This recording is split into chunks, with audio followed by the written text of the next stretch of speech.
Here we go. That's the volume button I just sat on.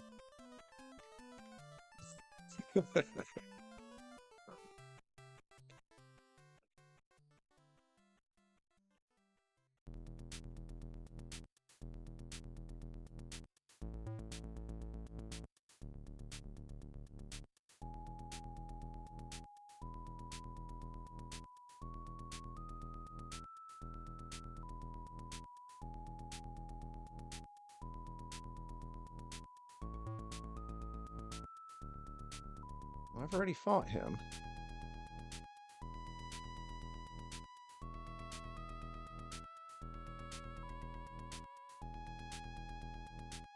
Oh, I took care of that one, like, almost instantly when I started playing this. Because it was the first thing I saw in the task that I was watching. Like, dude just goes and gets the dash shoes instantly.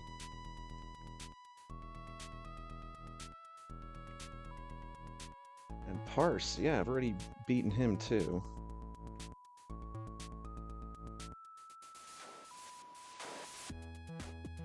Okay, so really I need to go find these question mark spots.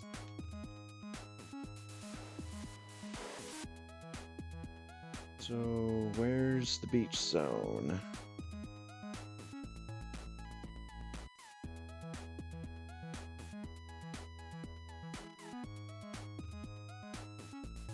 Sea balloon, the spider, gel, gargoyle, crabbler, skullhead, Puyan, dragon pup, radio bomb junior, Pinocchion, ice seal. Don't think I said Matango. Yeah.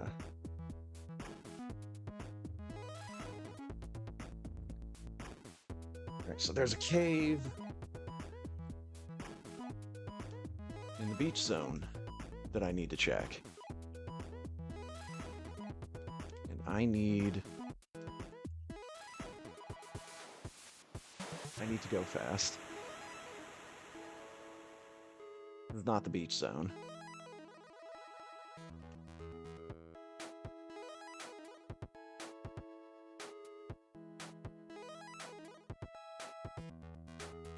This is the beach zone. And I need to go down to the bottom right-hand corner.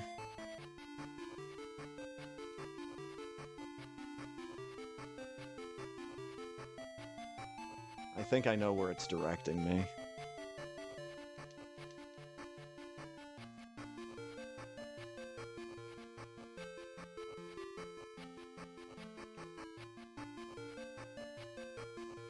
On one hand, I kind of think I need to go in there.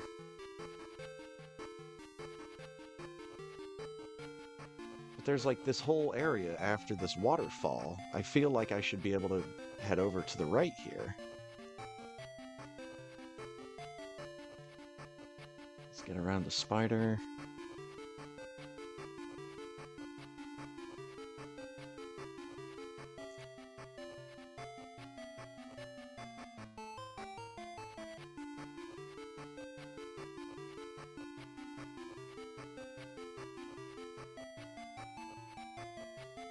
I forget how I dealt with those switches. Because I don't think it was hammer.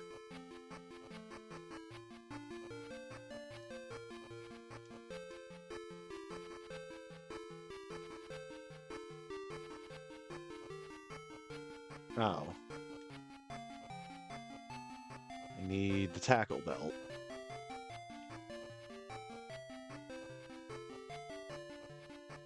And that takes care of that. Okay.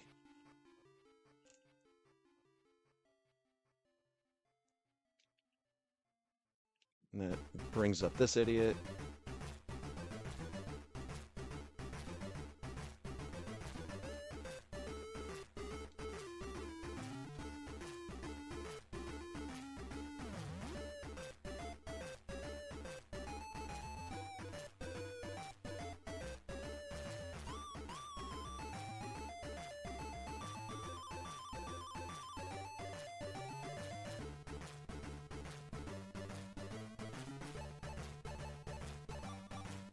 don't already have a heart. So let's take that one. Oh, this! This fucking thing, that's right!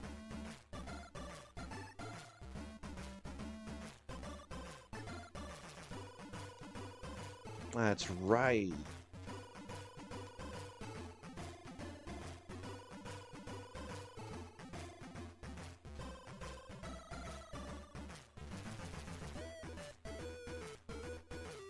There's my max bomb.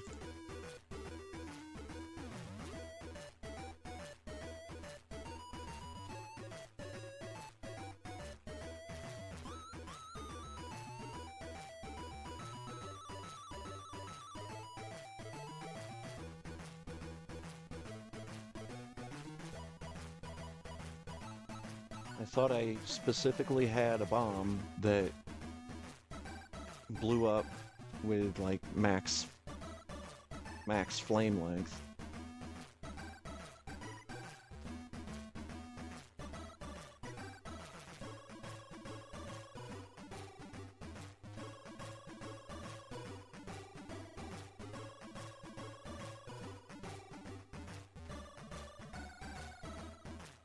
Ah, whatever.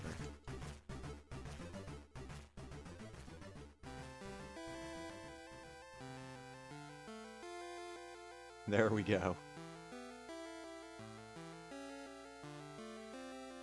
I ain't going. There he is. That's my tango.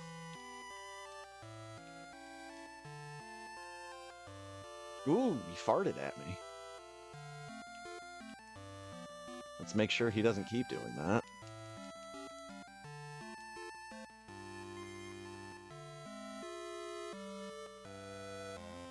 Black Bomberman?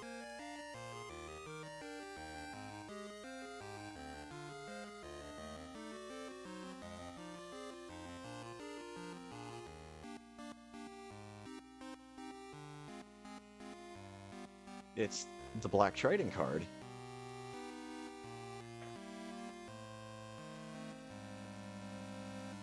Good, good, good.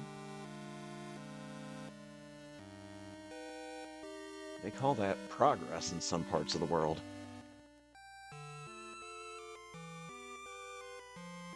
Yeah, O'Neill attracted the bombs. Some of these monsters just can't help themselves.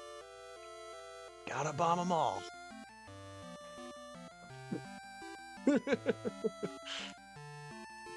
I'm only now looking back at what I said and realizing. Yeah. Yeah, got a point. Alright. Fire spores at anything that gets too close to it. Now I've got 3 things to find in the desert zone.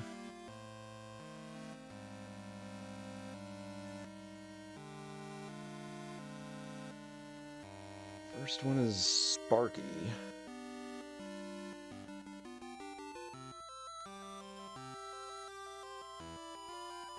Okay, so Sparky is one of the ones I need to get.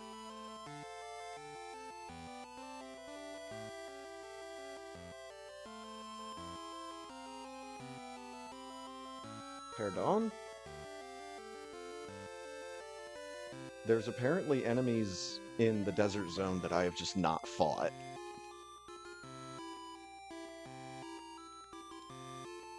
Like, just regular enemies.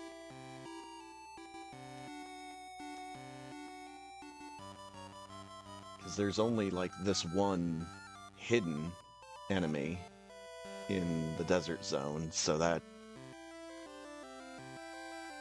slightly disconcerting.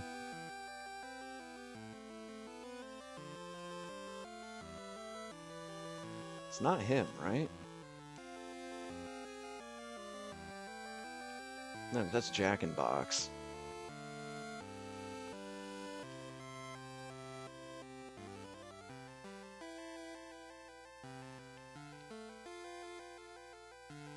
It's the dragon.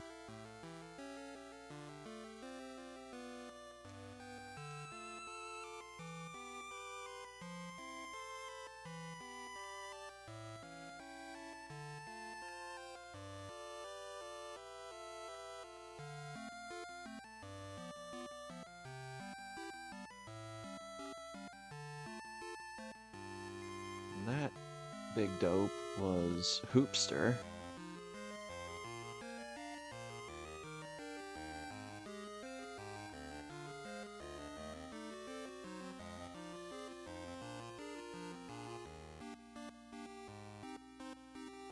Oops.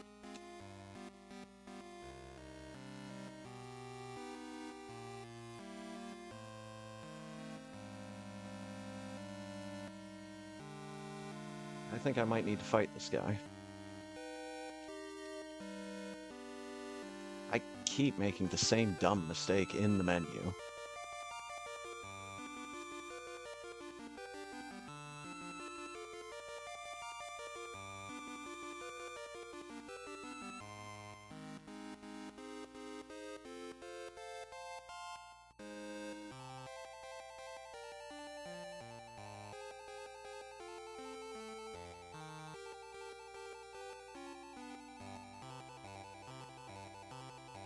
I guess we'll find out if I'm able to beat him, whether or not he drops something new for me, or if it's just going to be another heart.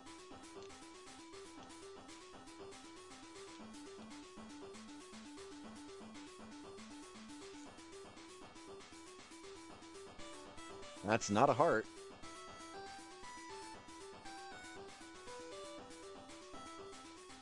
That was the platinum armor.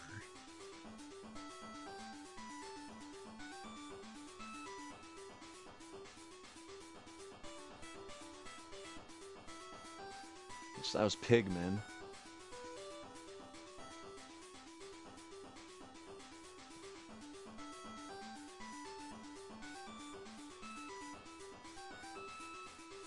Starting to get the feeling like I just need to get my game saved here and get Super Metroid going.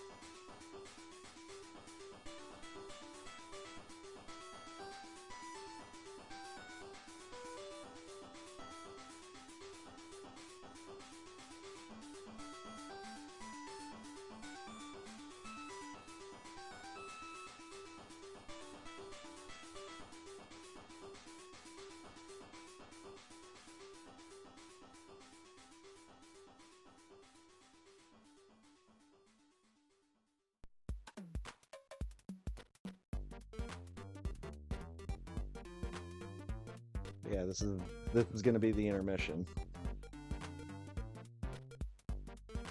I have to go around in the desert zone and find the enemies that I'm still missing.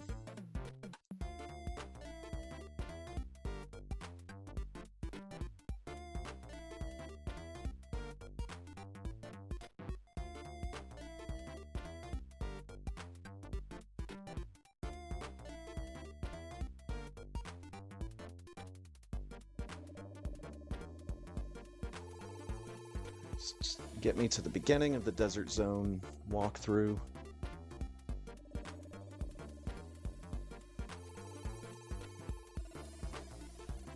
And let me hop on into this here Super Metroid race. Launch. Alright, let's watch the Alcoon do some of the speed demo stuff.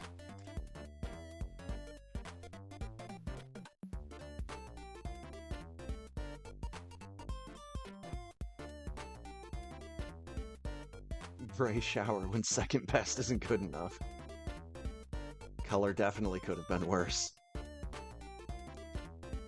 Yeah, 100% in Bomberman Quest is finding all of the monsters.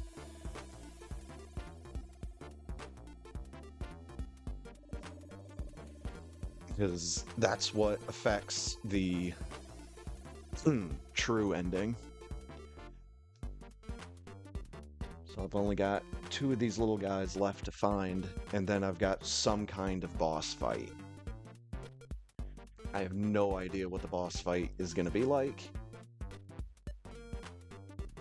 If I'm remembering right, they said it was kind of anticlimactic compared to some of the commanders. But that also could have just been the final commander. Because that final guy was not that bad compared to the electric one that was before him.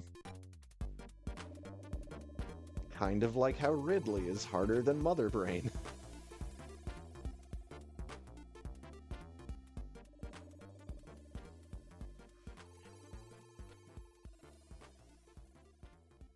Yeah, Bomberman Quest has been really surprising to me.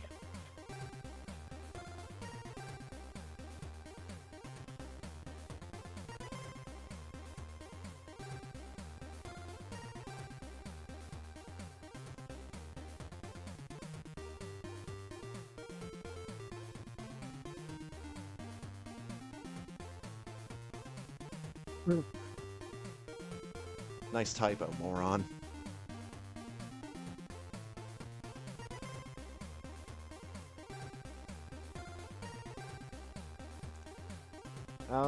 Cool. So the only listing that I see on Amazon for Bomberman Quest lists it at $184.25.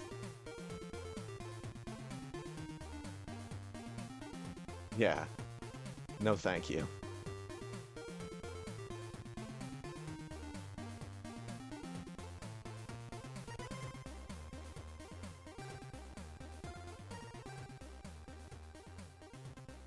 Hmm.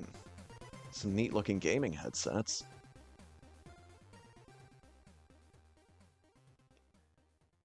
All right. What if I check eBay?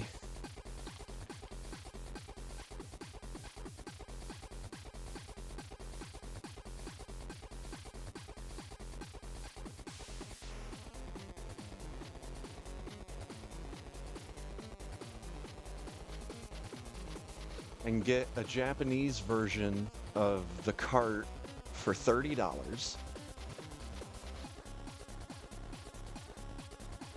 Some dude looks like they're selling the English version for $70. 113.50. 89.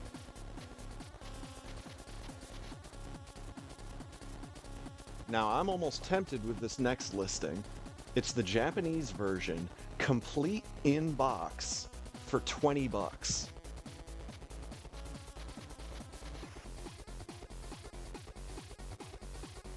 Someone is selling their copy of it with heavy, heavy label wear for $100.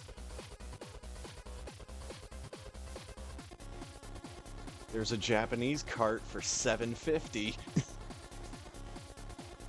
Plus $5.15 shipping.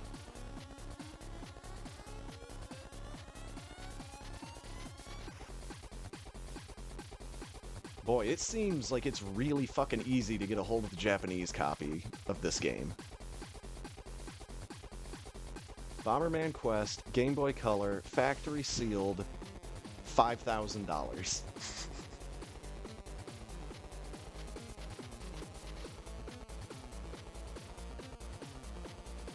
Dude, this is definitely a case of Earthbound syndrome, where I am not going to spend anywhere close to $100 on a single video game. And definitely don't need to read the dialogue in the game. It's flavor text, if nothing else. Let's get some requests dumped into this.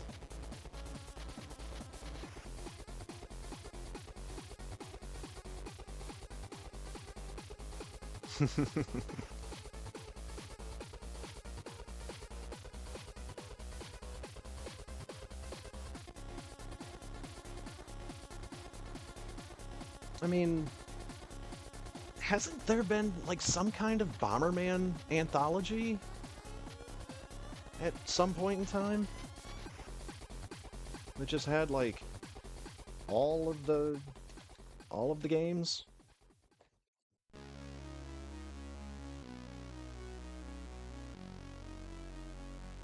Kinda looks like no. Okay, dude, this is why I don't fucking use Bing as my search engine. I type in Bomberman Anthology, the very first thing that shows up, the very first listing, is Metal Slug Anthology.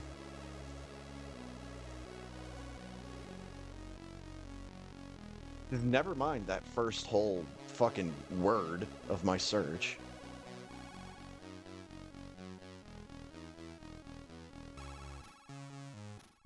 Bomberman, 5 best games in the series and 5 worst. Bomberman Tournament. Bomberman Blast. Bomberman Ultra.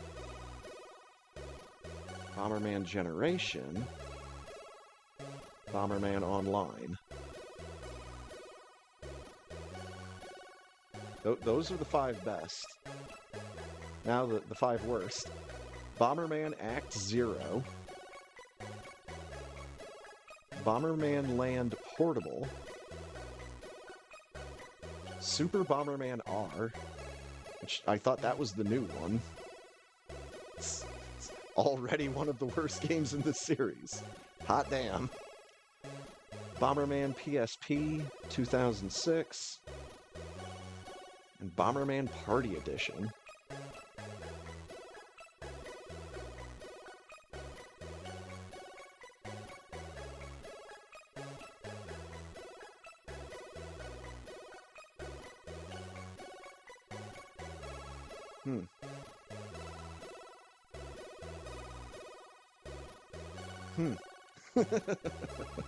Oh well.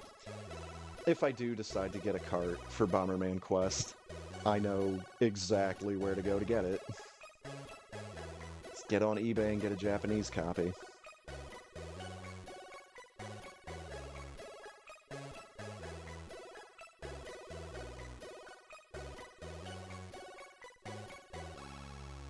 But, you know, there's just not really a whole lot of incentive for me to get an actual cart for it. Because why would I want an actual cart for it? Okay, to do speedruns. I'm not interested in doing a speedrun of this game. I definitely want to do another playthrough of Bomberman Quest in the future, because that game is really cool.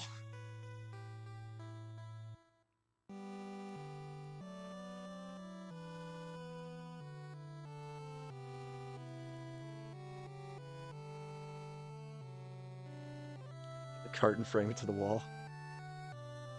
Have to do that with every game I beat. Oh god, hold on. I have to open up Backloggery now.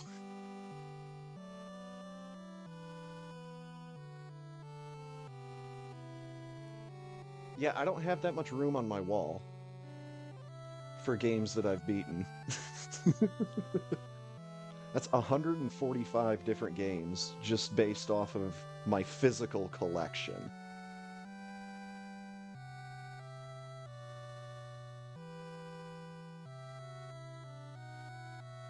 Oh god, I need to start playing through my Xbox collection. That being said, I only just now remembered that my Xbox stopped working. But yeah, I've got some white hot garbage on the Xbox.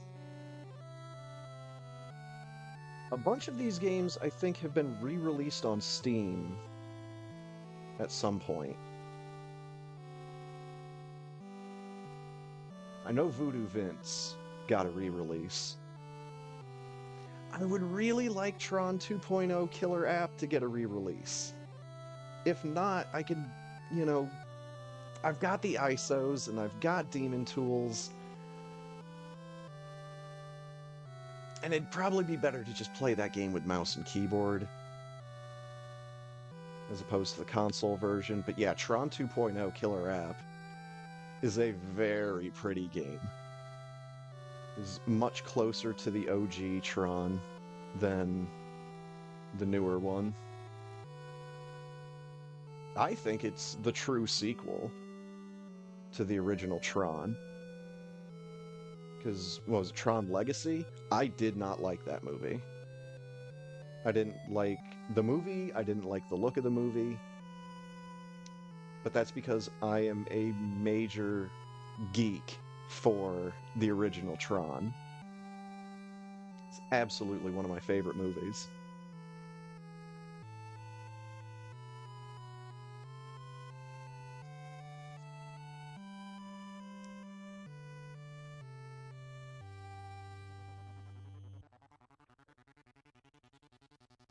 All right, who the hell am I actually going to play as?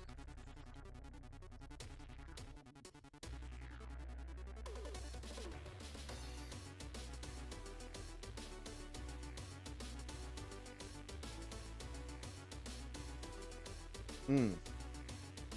Sprite can. I want to see Sprite can do the speed demos. This is going to be great. I should also make sure that I have good save files. And I do. And I haven't heard anyone saying anything in my chat about my capture device doing goofy and glitchy things as soon as I fucking say it.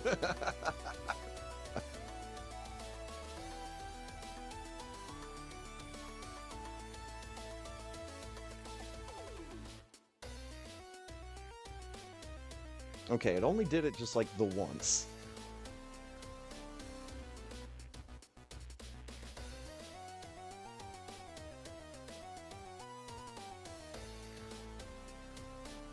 It's not like going crazy. As soon as I stop and start saying something about how it's not doing it, then I see it like once.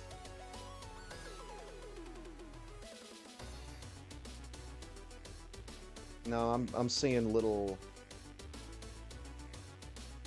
glitchy flashes on the game feed every once in a while. It's not as bad as I've seen it in the past,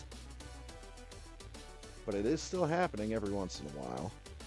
Shy Guy is fine. He's on the inside of the stream box. I'm looking out the window into the game feed.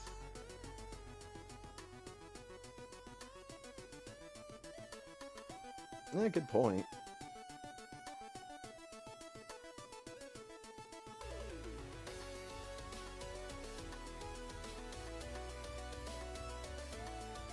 Well, if it gets much worse, then we can figure something out.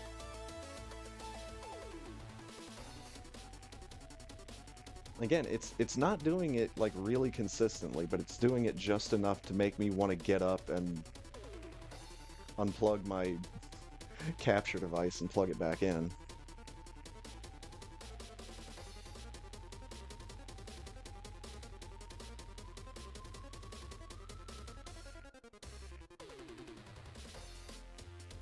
But again, it's so inconsistent. I also think I'm probably going to need to get a new easy cap at some point. Maybe see if there's something that's like an easy cap plus. Okay. Let's see if I can do this before I take my restroom break here. Alright, so let's unplug that. That's gonna freeze up.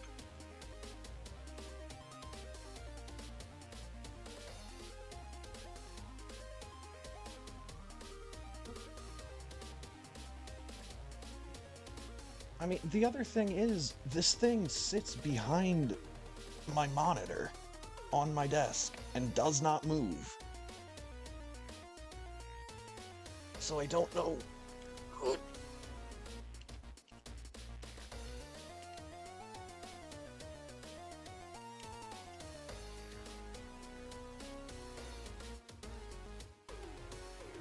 Don't really know why it would be having issues at all.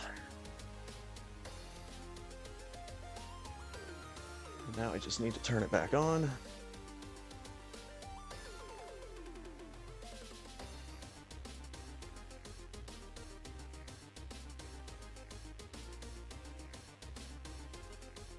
There we go.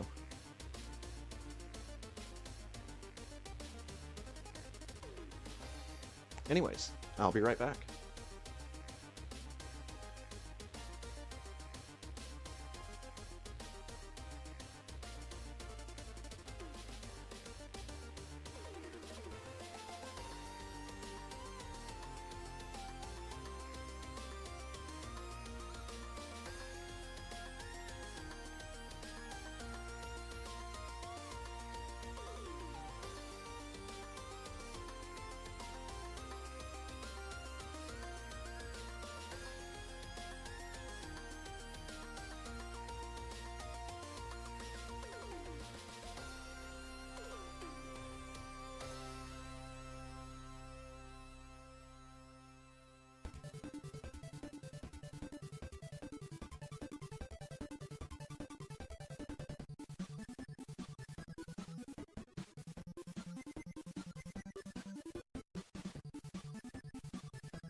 All right.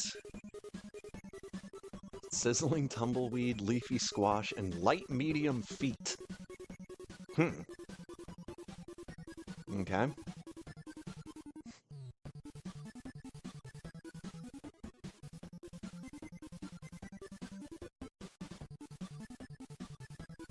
Refresh my request line. Let's get my good luck, have fun. Copied, pasted. And before I actually ready up, I'm going to make sure that I'm actually ready. Imagine that.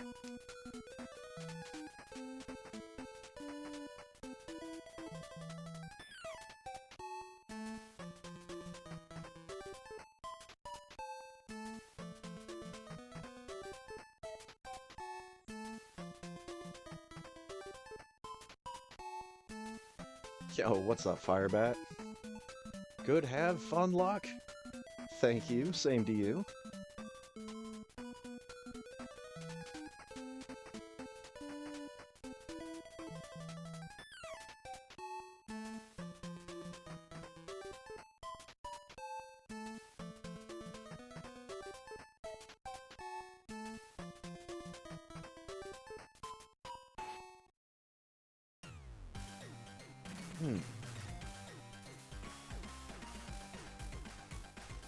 Three, two, one. I was not paying close enough attention. We're good. We're good. I was looking over at Rainwave.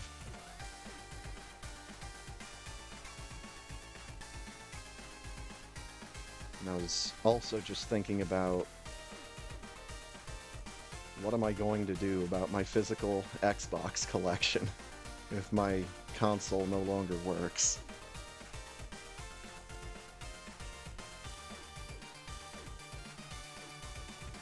I mean, there's got to be websites out there that offer ISOs.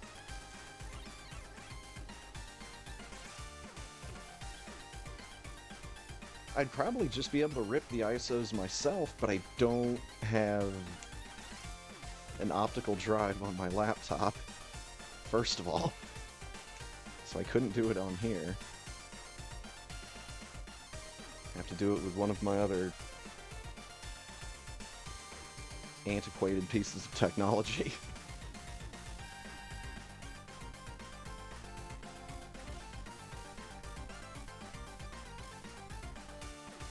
I also don't know how Xbox emulation would go.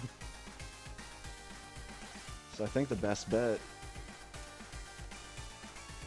is going to be looking into the backwards compatibility for 360s.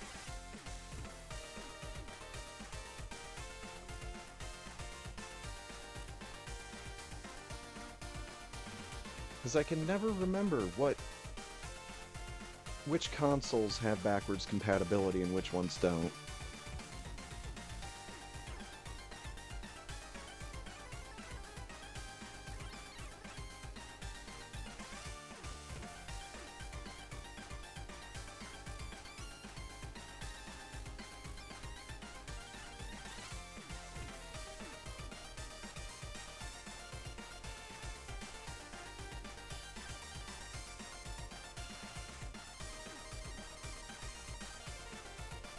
Right.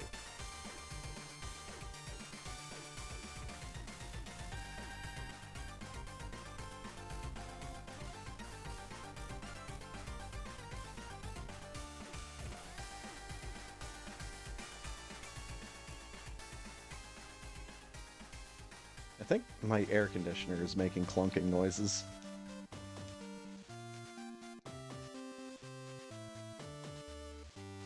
Which is too bad, because I need to keep it on, because it's fucking hot.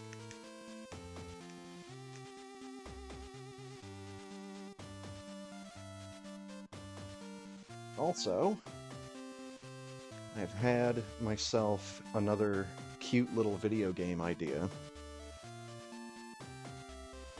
I know I opened up that separate channel in my Discord for the slightly bigger game that I was thinking about making. But I was thinking of just doing like a really small project just to kind of get myself back into RPG Maker. And I think that's a more intelligent place to start than trying to make a big multi-dungeon world.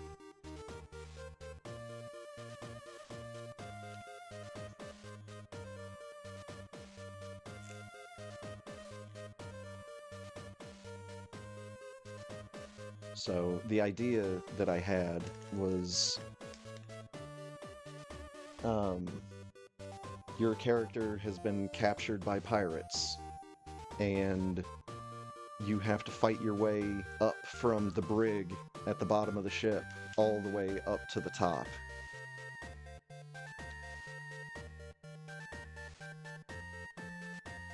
And I'm tentatively thinking that the dungeon would have like 10 floors. A big boy pirate ship.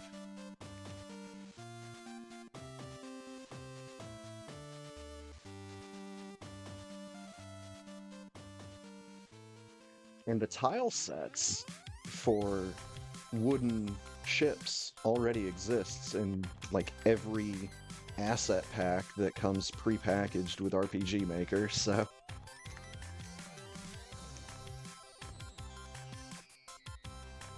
it's a project that I'm more likely to work on than the other one, because the other one is very big in comparison.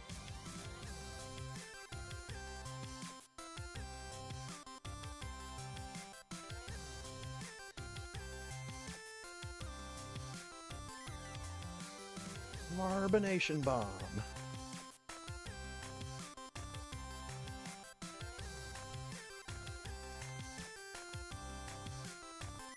You know, there's still lots of little questions that I need to figure out about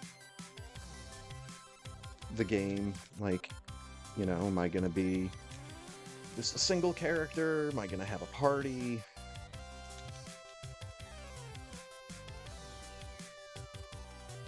but the concept itself is very simple, very easy to accomplish. You know, escape from a pirate ship. That's it.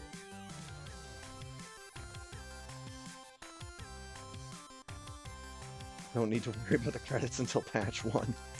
That's right. Patch those credits in, give them some awkward music. Wonder if I could get a hold of that one person that did the music for that free game called Ley Lines. I'm only saying that because they left a comment on my YouTube video of it.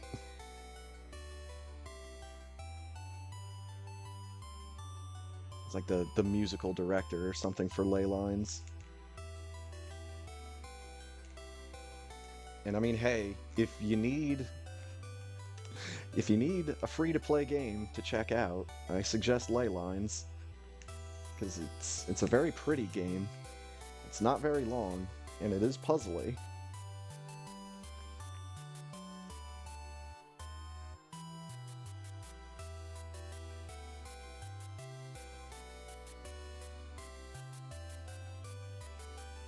But yeah, this is probably going to be... On one hand, this might end up being like a smaller project than that You Have to Find the Chicken game that I made.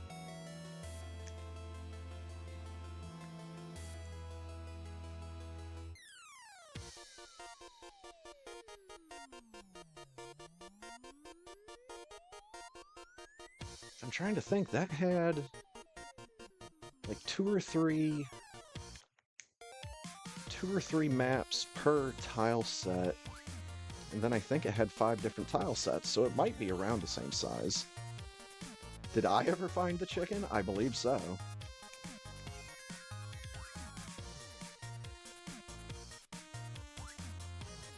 I think I have a video of it on my YouTube channel, but my god, it has been years.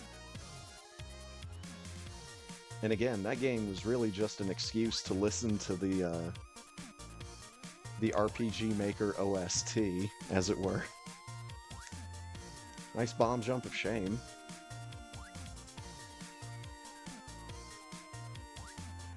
My favorite little detail about the chicken game is still the flavor text that I made for the main character. There's a chicken farmer named Giorgio, if I'm remembering right. And the flavor text is just, you have to find the chicken. You don't have time for this.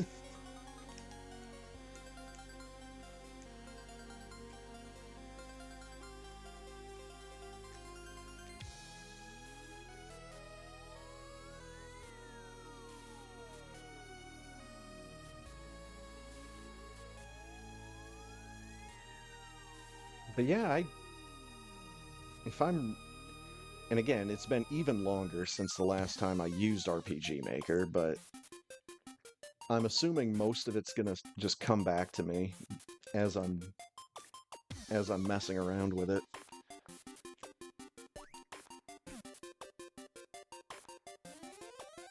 I just remember being aggravated while I was trying to make one of my other projects because RPG Maker 2003 did not allow me to have my party members follow me around on the screen without doing some kind of special... without having to do something special.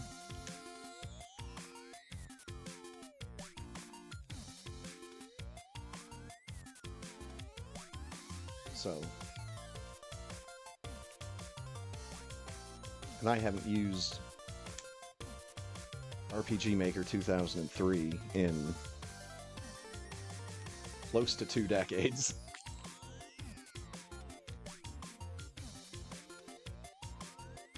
Because, yeah, I think the first time I used it was in 2003.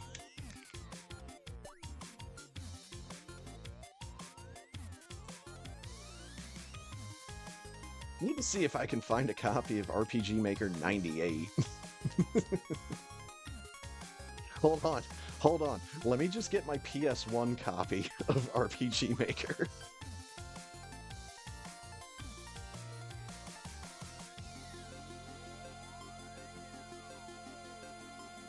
I think I have all of the console RPG Maker games. At least up until the PS2 era. I don't know if they made more beyond that. Because I'm pretty sure I've got RPG Maker 1, 2, and 3. And they all have like a very distinct like visual style to them. And I switched my weapon before I was ready, and I shot too soon. Hurry up.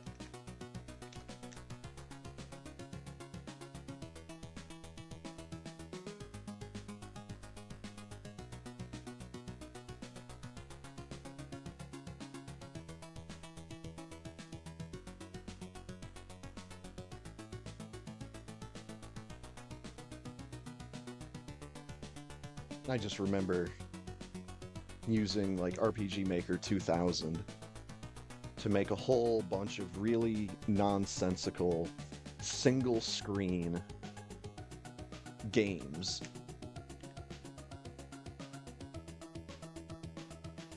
And it was really just an excuse to listen, to like track down and listen to MIDI versions of popular songs, as well as expand my collection of Mega Man X music. It's like X2 and X3 have such good songs.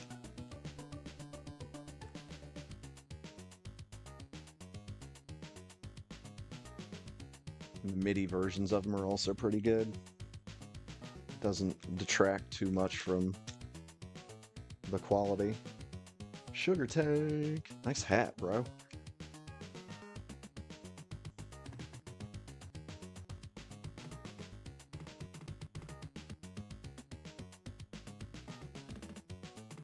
Pretty sure the only remnants I still have of the one project I was working on ages ago, the big project I was working on, I've got a bunch of stuff like physically written down, and I'm pretty sure I drew myself a map across multiple sheets of paper.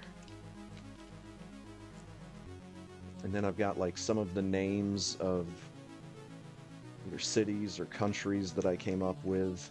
It's on a post-it note that's been in my wallet for the past 20 years.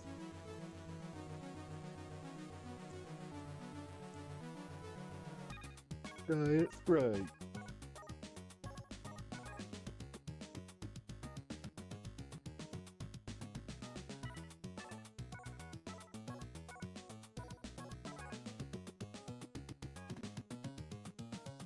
Actually not that far away from completing that old project.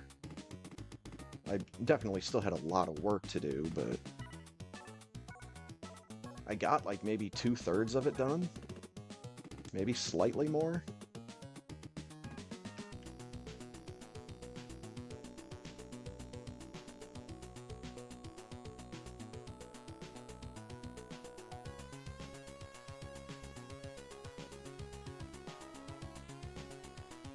I just need to track down either assets in RPG Maker that I want to use for the current stuff I'm thinking about, or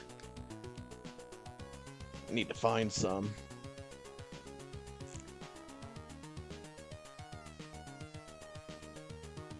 That's the one good thing about this idea I'm currently kicking around with, Escape the Pirate Ship, is all of the enemies are just going to be pirates. And just like your typical fantasy pirates. So...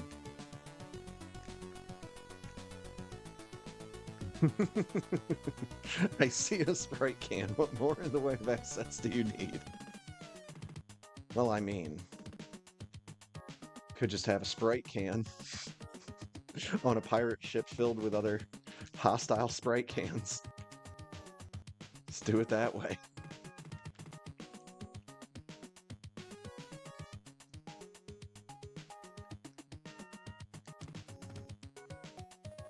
And there was a website where you could make your own, like, Final Fantasy VI style sprite sheet from just like a bunch of drop-down menus.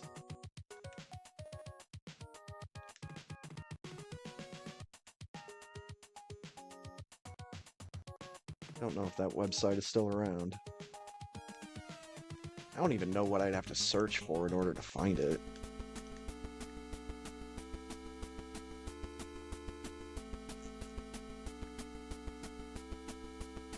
But even that being said, the, RPG Maker VX is well beyond FF6 style sprites, so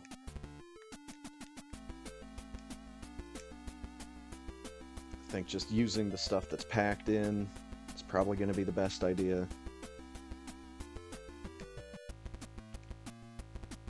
And I don't know. I think you can get more assets for RPG Maker, like, as DLC. Like, I think they just have that stuff listed on Steam as DLC for RPG Maker.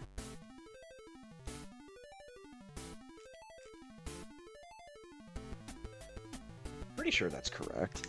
I'd have to double check, but...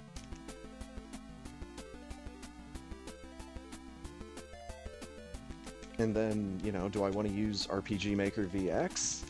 Do I want to use RPG Maker MV? Do I just want to say fuck everything and use RPG Maker 2003?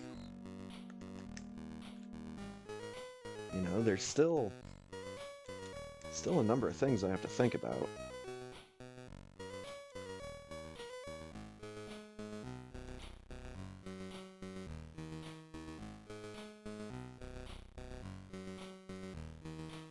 But the idea is, like, simple enough that I could probably get the game almost entirely made. And then be like, okay, I like this graphical style better. Or, I like this look a little bit better. Or, I like these tiles better than these tiles.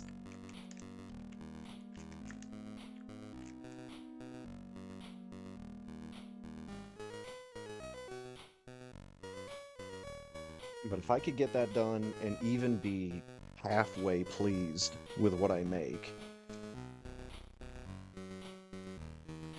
then I'll start taking that other game idea I had a bit more seriously.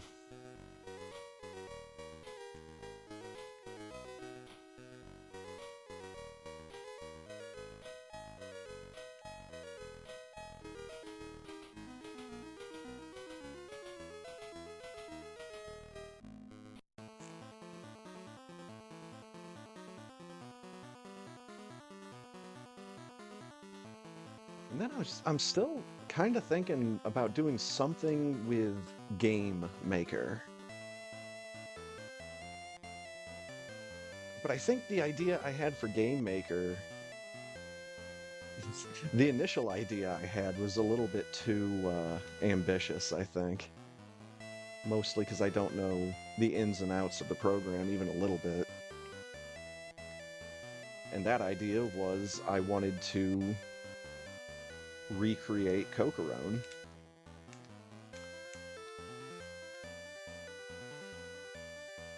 It'd be really cool if Game Maker had the ability to let me have customizable characters like Cocorone did. I would appreciate that.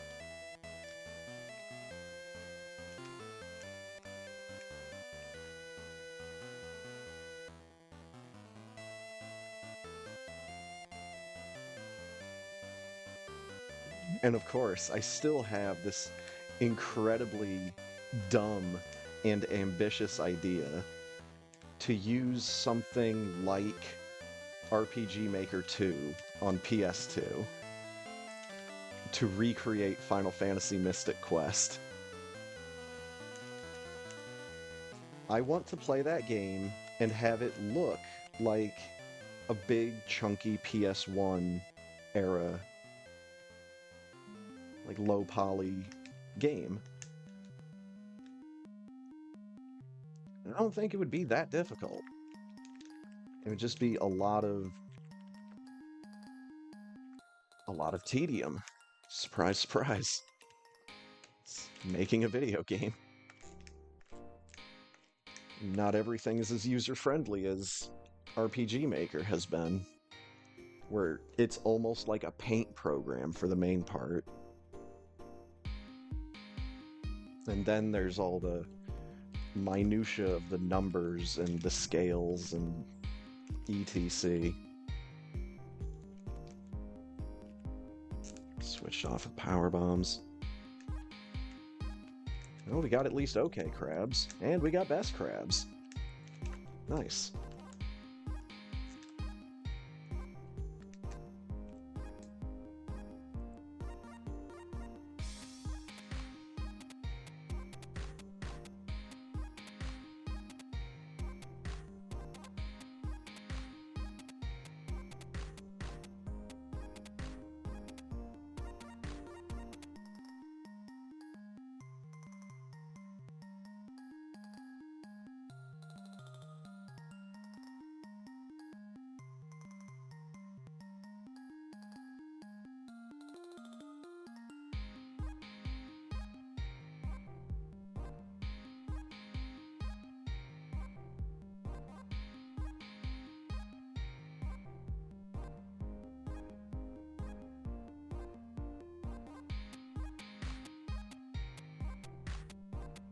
And also, this idea that I've had for the pirate ship game, that came at me like last night, you know? So, yeah, it is still very early on in the concept stage. But it's giving me more motivation to start messing around with RPG Maker again. Because if I could keep having ideas for RPG Maker games, that would be nice. I turned before I shot. I didn't charge all the way.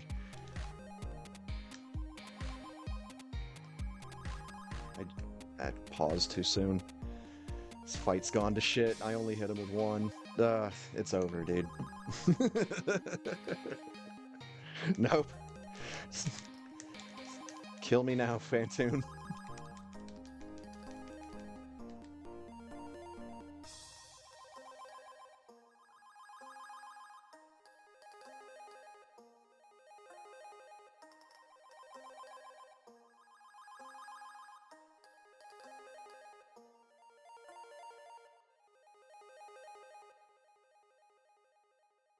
Should have him this time, though. Oh, yeah.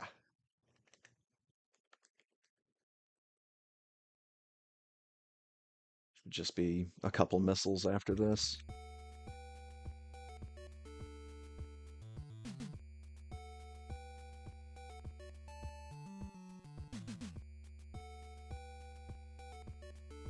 Cool.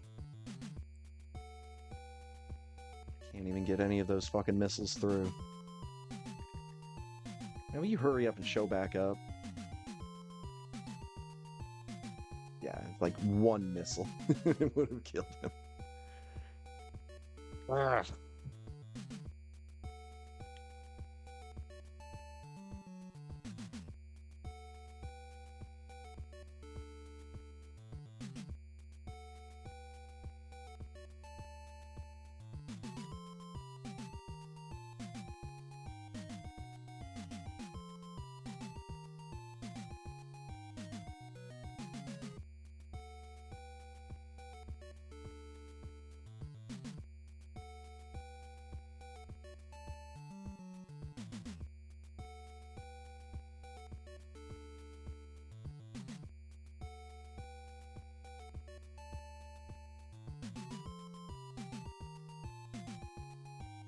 And since this pirate game is probably going to end up being a bit more complicated than the chicken game, since I'm planning on having monsters and combat in the game,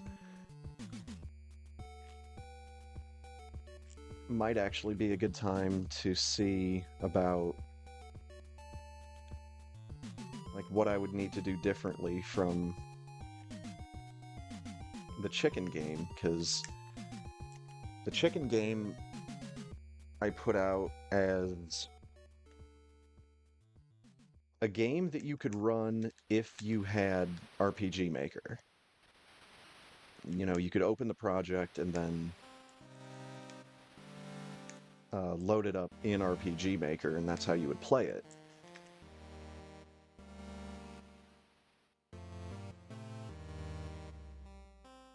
But with the pirate game, I'm almost thinking more along the lines of just like actually releasing it on Steam and having it be free.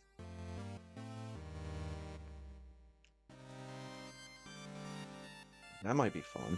Yo, what's up, Parquet? That's the ceiling. Round two.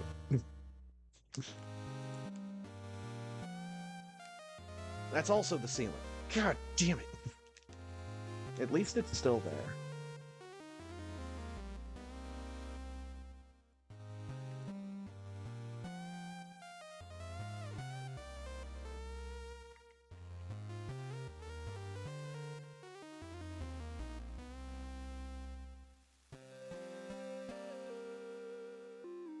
Like maybe once I get done with this dumb pirate game I'm thinking of, maybe I just like, you know, cross out pirate ship and say you have to escape from somewhere else. And it's like basically the same game with little tweaks here and there.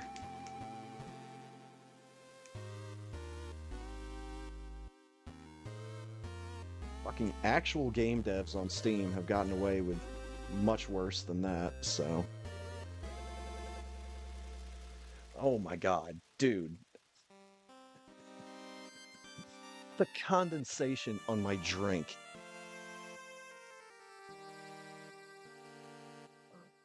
It's just making such a massive mess. Now I can't have a drink during this cutscene because it's already over. I tried to grab my bottle and it just fucking slipped out of my hands because it's got raindrops all over it.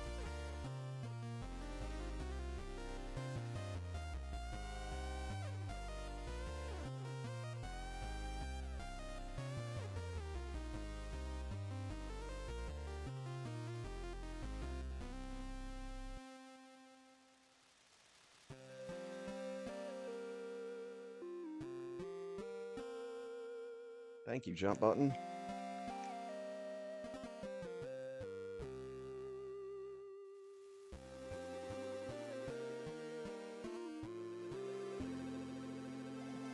Also, like I was telling Ponk earlier, it was a couple nights ago, just falling down a little bit of a rabbit hole on YouTube while I was enjoying responsible adult beverages.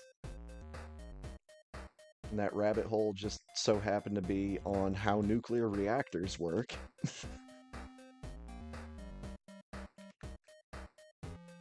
And the scary slash funny thing is, I get it. It's like nuclear power, like nuclear generators are not really that complicated. At least, like, fundamentally speaking, they're not really that complicated. There's a lot of expertise needed to, you know, personally deal with these massive machines, but like the guy on YouTube said, all we're doing is we're putting hot rocks into water. And we're using that water, you know, we're condensing it so it doesn't evaporate, and using that superheated water to boil other water. And that turns a turbine, and that makes electricity.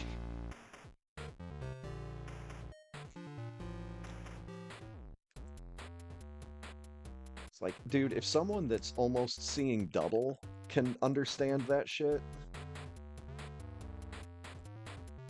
you know, it makes me wonder why people are still so scared of it. If you can X Factor Phantoon, you can root in a reactor. Yeah, but tonight proved I'm not 100% with those X Factors. But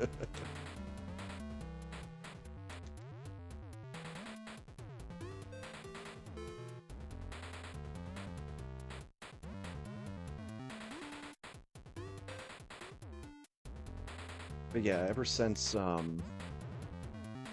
caught that HBO miniseries Chernobyl,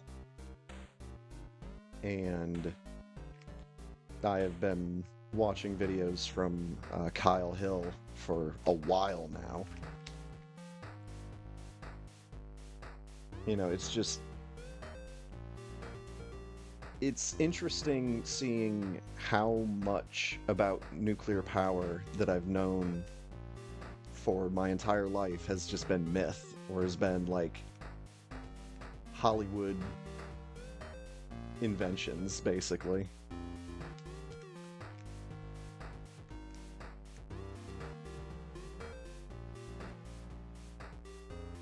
I mean, dude, that shit's only scary if something goes wrong. But you know what else is scary when something goes wrong? A fucking fossil fuel processing plant.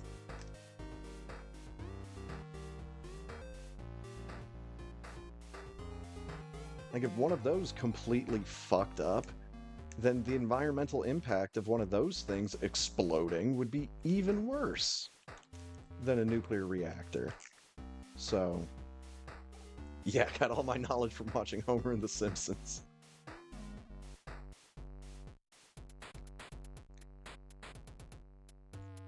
Yeah, Chernobyl was pretty good. It also got me interested in the real-life documentary footage that exists from Chernobyl. You know, like, they actually took a film crew out there to document that shit. And when you know what you're looking at, it's scary. See these guys running around on this rooftop with shovels, scooping up all of this random debris, and then they're out there for like, I don't know, 2 minutes maybe, tops. Then like some alarm sounds. One crew comes off the roof, another crew comes on. And that's because they have reached like their maximum allowed limit of radiation for their entire life in that short segment of time. I forget the way it was actually phrased, but yeah.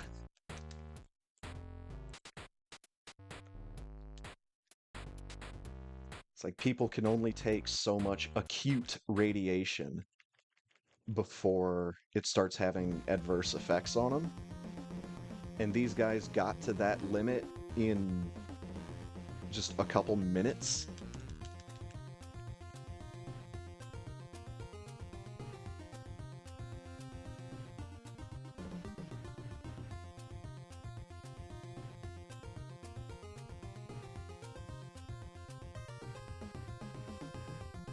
The one, like, kind of cool, unforeseen result from Chernobyl was the fact that since none of the evacuating families could take their pets, there is just like a completely unique breed of dog that exists in and around Pripyat and Chernobyl. You know, they don't have 3 eyes. They're not vicious attack animals. But they're just a completely unique breed of, like, mutt from all of the dogs that got left behind. They've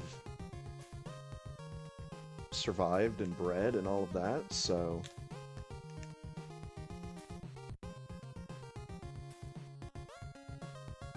Pretty sure there's actually a charity that exists. Something something Dogs of Chernobyl.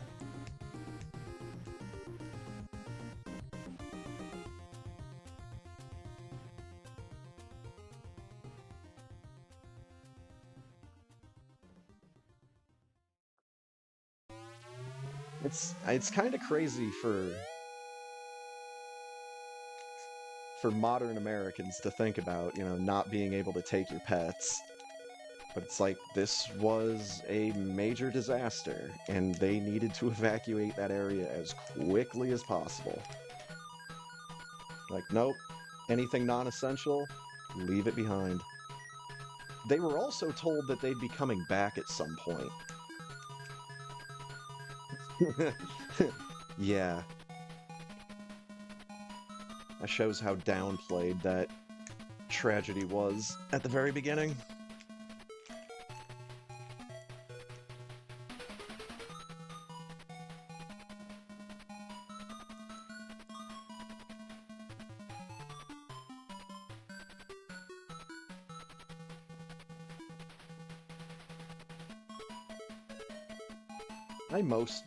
I think the big reason I find Chernobyl to be an interesting event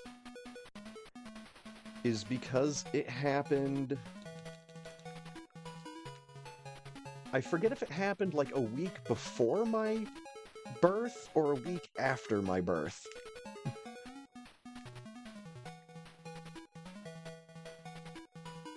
But yeah, it was either in like the first or third week of April in 1986.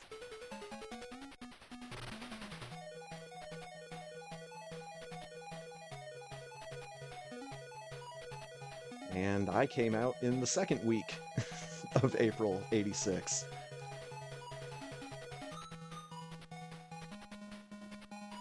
'89, okay.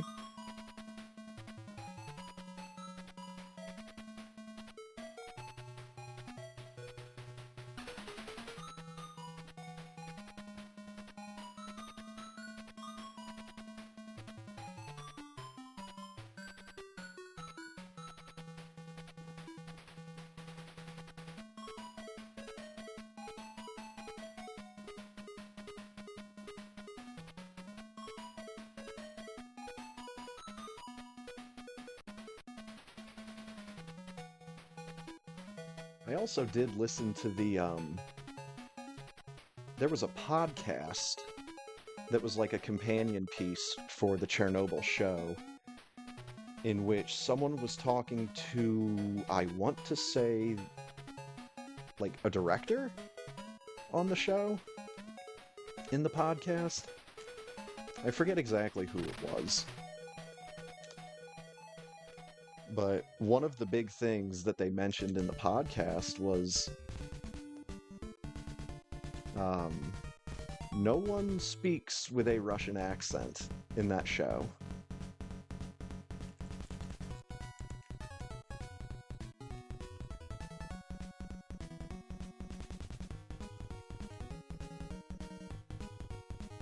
And I think the reason that the guy gave for not wanting to use Russian accents was he didn't want viewers to think of Boris and Natasha from Rocky and Bullwinkle.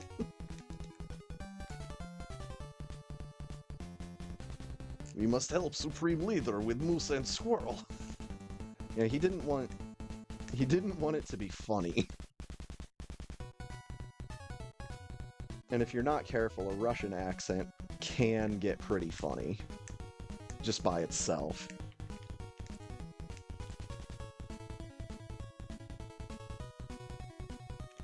Kind of like the American South accent, or the stereotypical Southern accent. That can get pretty goofy pretty quickly.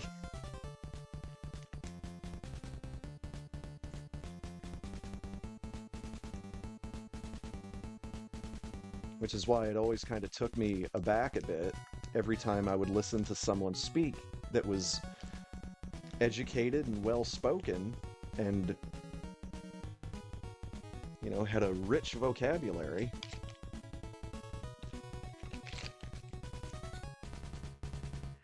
But they've got that. They've just got a big old thick southern twang to their voice. That's what happens when I don't shoot things on this screen.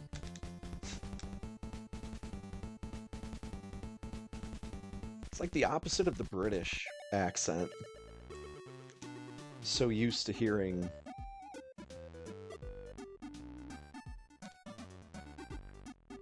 the British accent with, like, associating that with learned and well-spoken individuals. They come in all shapes and sizes and vocal sounds.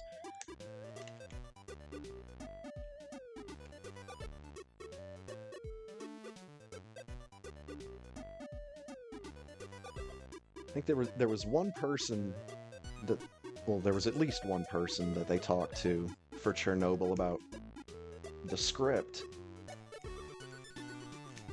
And the one thing they said is just like, you know, everyone calls each other comrade, right? So that's like the one concession they made. Is everybody calls each other comrade instead of like calling themselves or calling each other by like their first names. Sometimes they'd call them comrade and then their last name. Sometimes it's just the last name, but there's usually a comrade attached to it.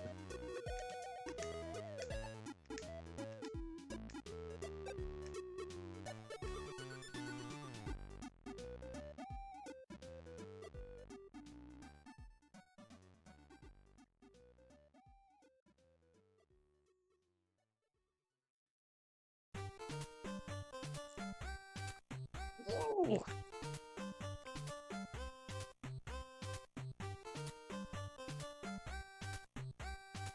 Slightly different version of the test of island courage.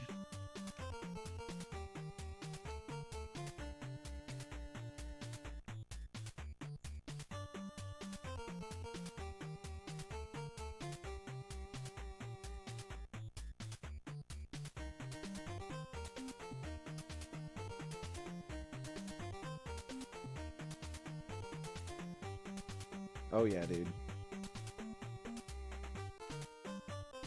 Star Tropics is the one NES game that I am the angriest at myself for not having played.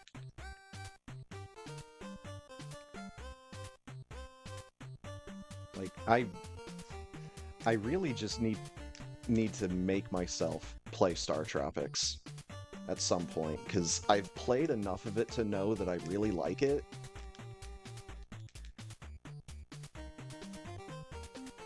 But it's just actually getting myself to do it instead of other things.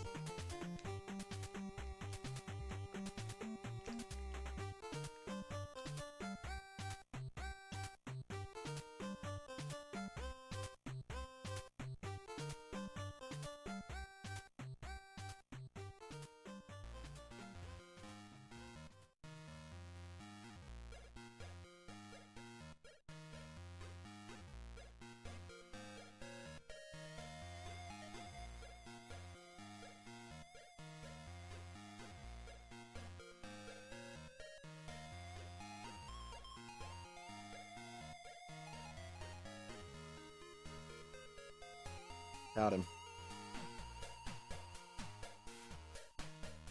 Pretty sure that on the list of games I need to force myself to play, pretty sure Star Tropics is the first on that list. Like, there's a couple others, but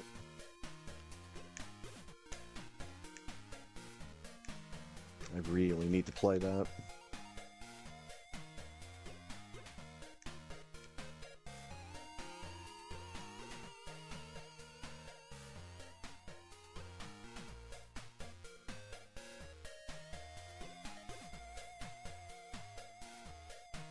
Also, I'm just like everyone else. I'm really surprised that Nintendo has not done like anything with Star Tropics since Zoda's Revenge.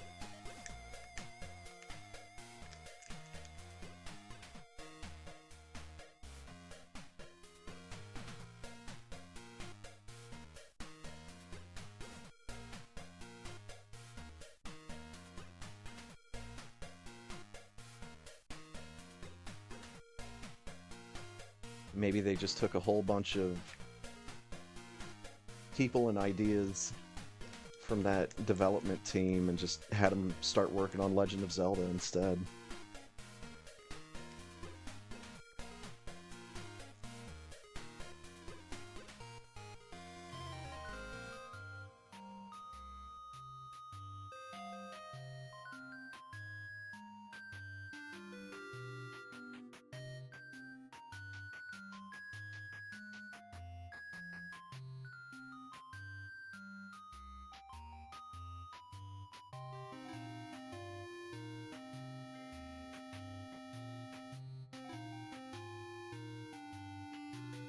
All right, Parquet. Well, thanks for stopping by, dude. You have yourself a good one.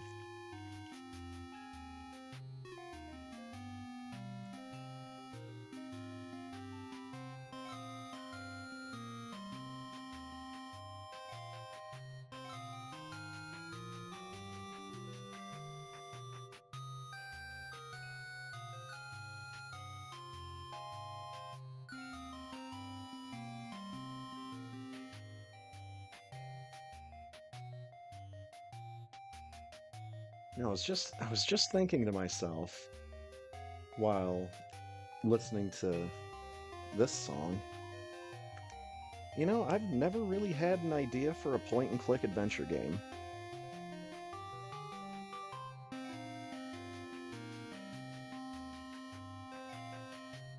Like I've had ideas for like run and guns and platformers, and obviously RPGs.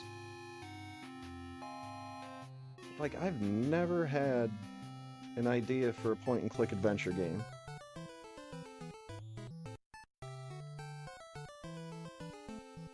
Like I've never thought of a game idea and thought, okay, a point and click adventure game would be the best vehicle for this or the best engine for this.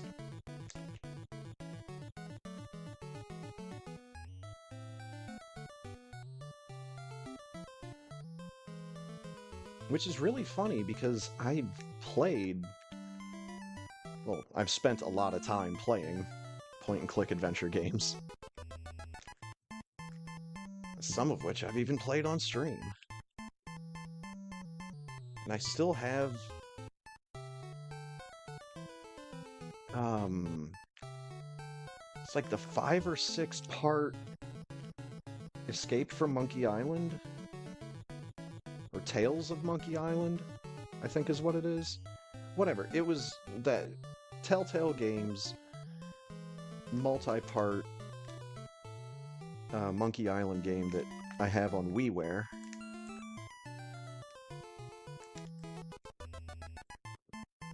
Yo, there's Firebat taking first with a 49-24. GG.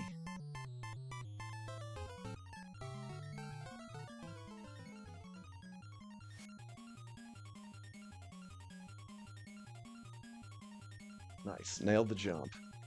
Let's go.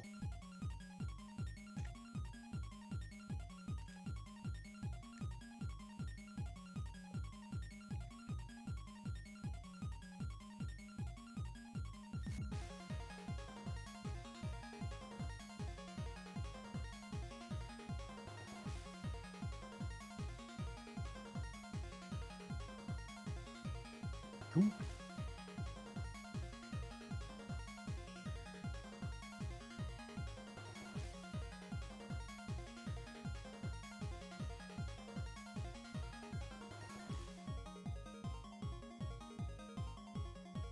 Let's get that song moved up. Let's get that song moved up. Let's get that song moved up. Hell yeah.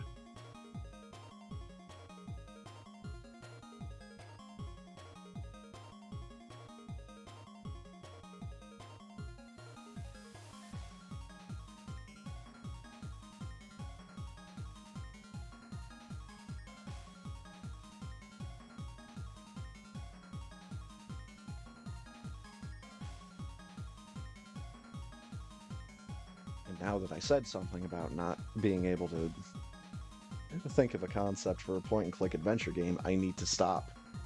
Need to stop trying to, because otherwise it's not going to work. Ideas just need to show up on their own. And then I have to be smart enough to actually get off my ass and get my notebook and start jotting stuff down.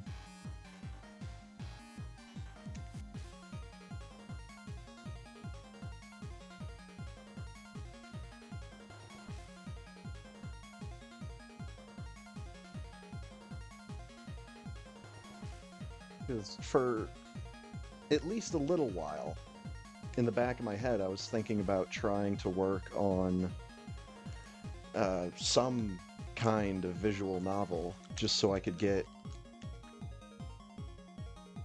a little more experience under my belt of trying to create natural sounding dialogue between people, because that is something I, at this point, cannot do.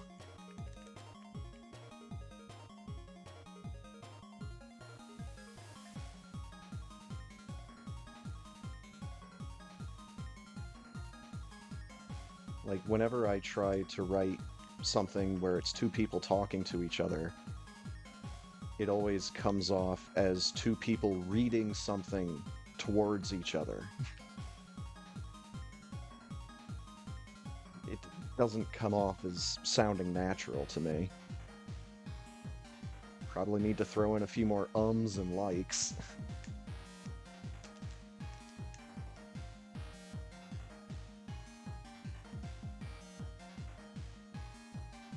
But it's probably due in part to the fact that I think information is communicated more clearly and more efficiently in the written word.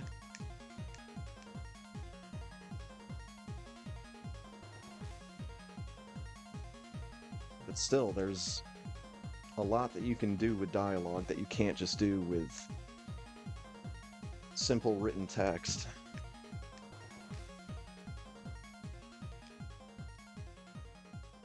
Because, yeah, otherwise it comes off as, like, an account of events and not a conversation.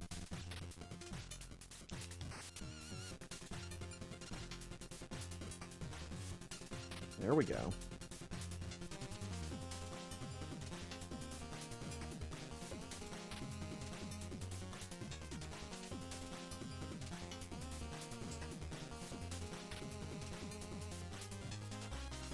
But then, once I started getting into that idea a little bit deeper, I was like, well,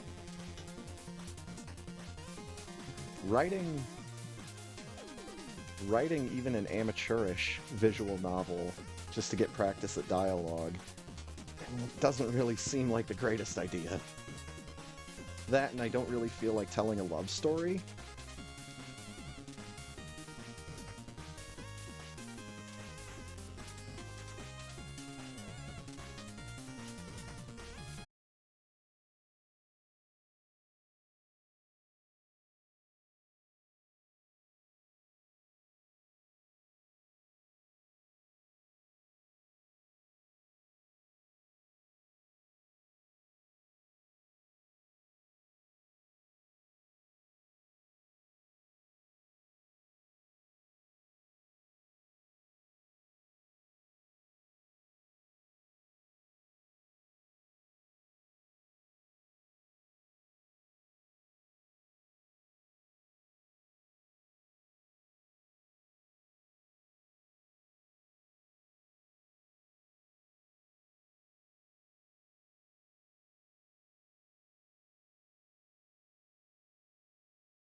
Well, those sound like fireworks.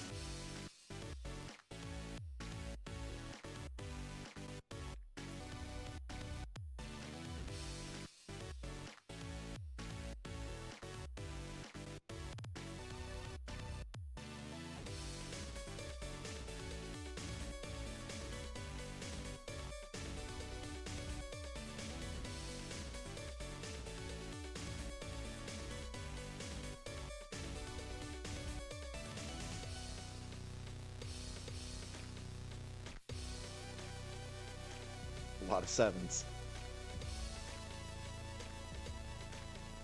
Get me out of here.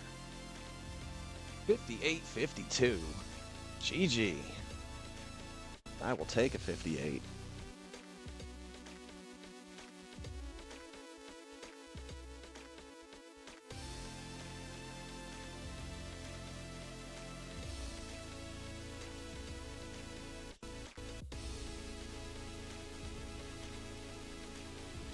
And I just had to eat the last of my sandwich stuff last night.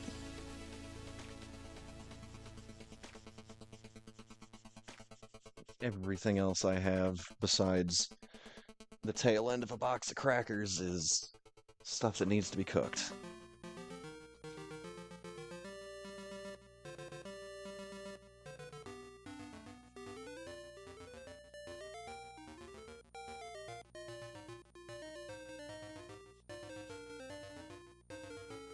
I might need to cut this dry eraser in half.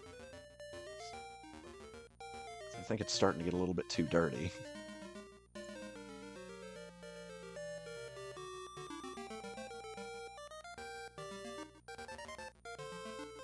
Oh, I don't need to redraw any of those numbers. I'm so happy.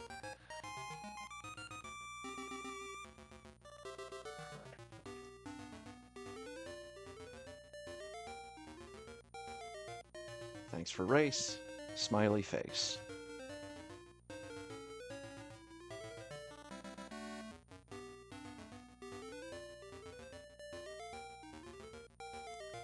Race already recorded.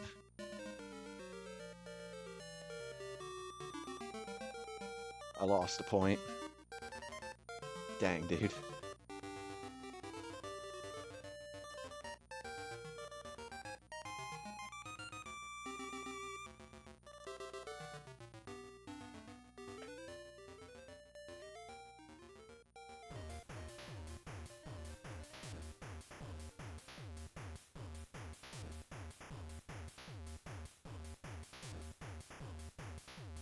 There's my Turian time. 6:56! Cut the 7.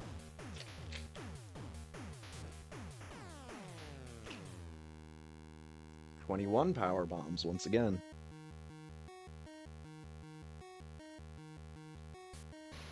It's one of the few numbers that I've identified as somewhat consistent.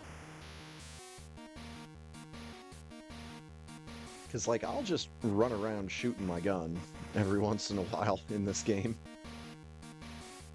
The power bombs are usually a bit, usually come at a bit more of a premium.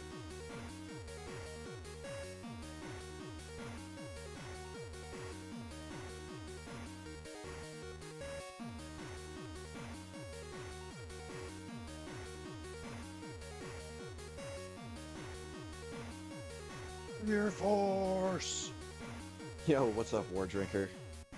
Thank you for the GG. Yeah, like Firebat said, there's a flag on the Varia randomizer site that gives you those special credits. And I really like the time spent in each area section.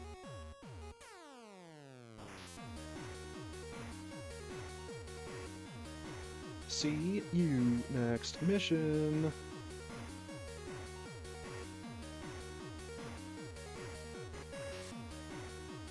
Because, yeah, I mean, you could take a completely normal ROM of Super Metroid and not do anything else to it except give it this ending credits scene. this modified credits.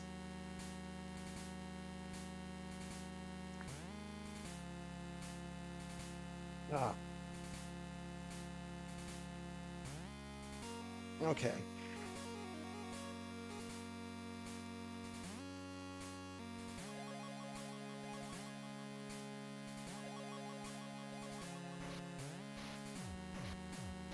So, tonight, I am thinking that I need to finish off the tail end of Bomberman Quest. I already did a little bit of work towards that before the race, but I've still got a couple monsters that I need to track down.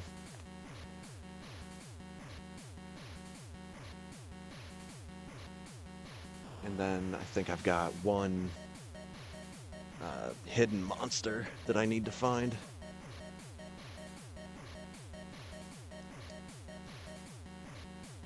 So,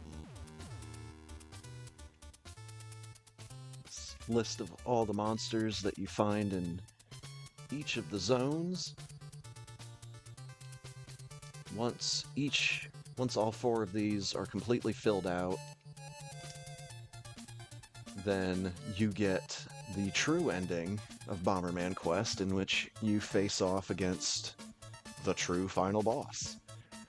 But I don't know which monsters I'm missing, so I need to open up that walkthrough, and I need to look up these enemy names.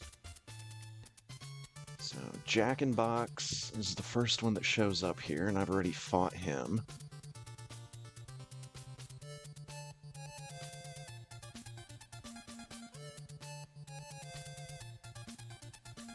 And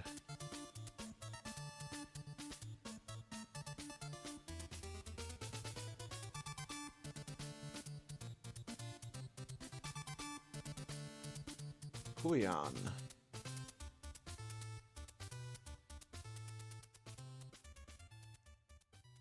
Wait a minute.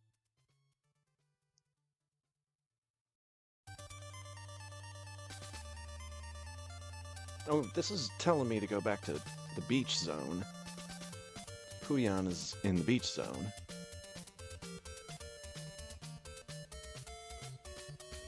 Right, Hoopster. I've got Hoopster.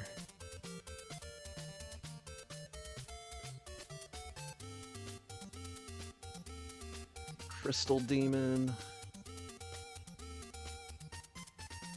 Flyball.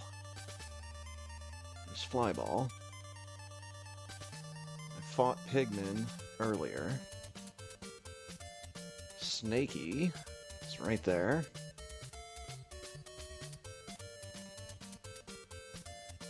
Walking Hat. Yeti.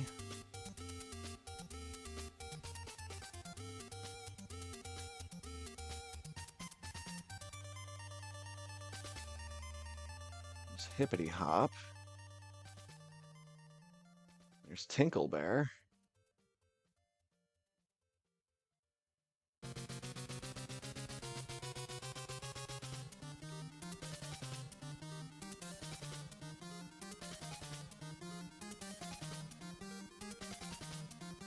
Alright, I think one of them is Shadow Knight.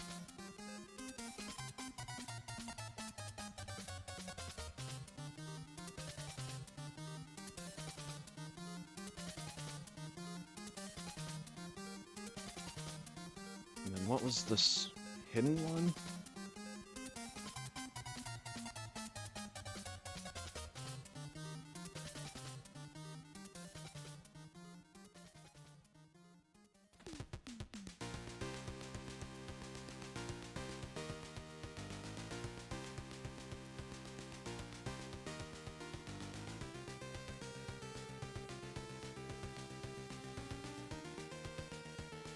Okay, it looks like Sparky. Sparky and Shadow Knight are the 2 enemies I need to find. And I think they are both in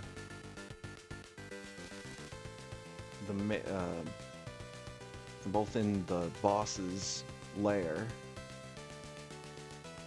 Pyro Commander's lair.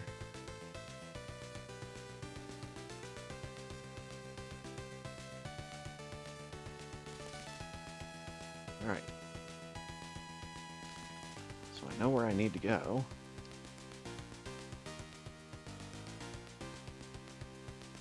Now we just need to get out there.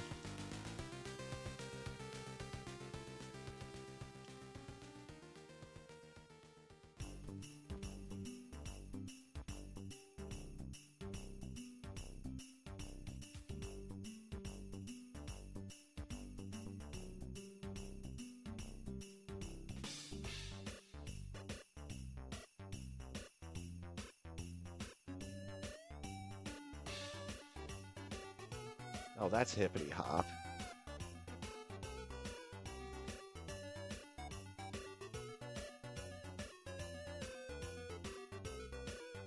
There's Sparky.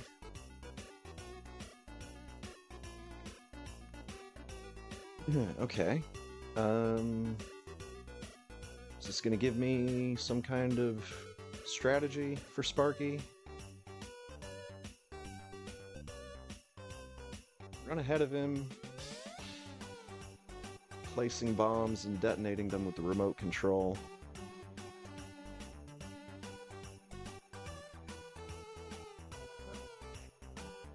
Can't I use my fancy technique of throwing bombs at him? Like throwing homing bombs? Yep, that's gonna work.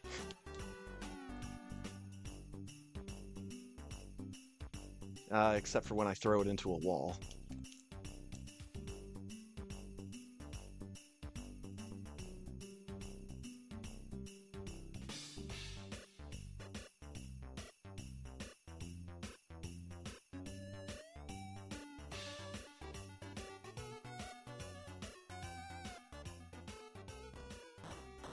Oh no. Got him. I don't know if that's a big life refill or a small life refill, so I'm going to take mine. Oh, that was a big one.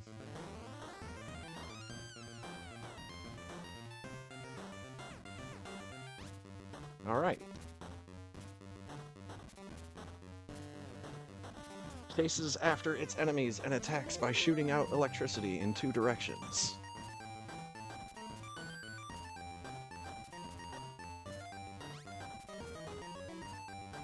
Scroll back up here.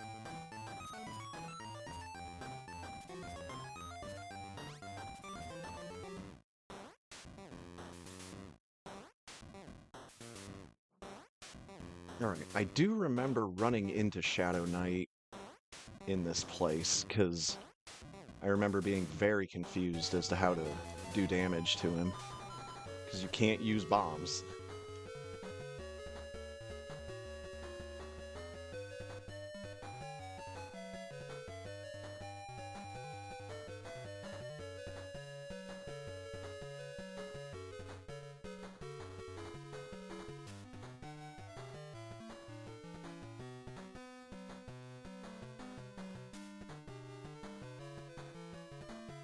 Hmm.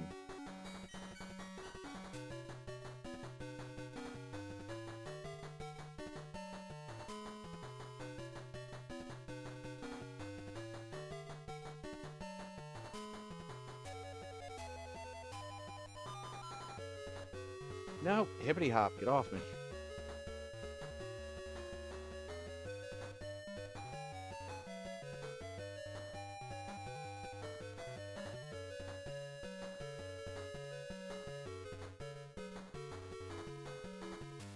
Well, I hit the switch at least.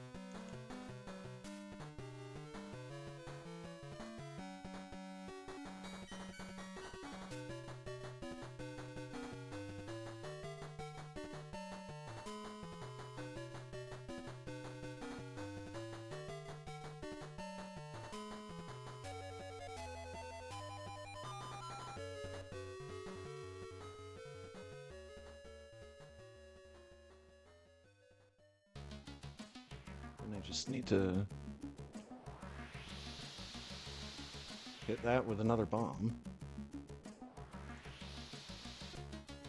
And then I need to hit it with another bomb.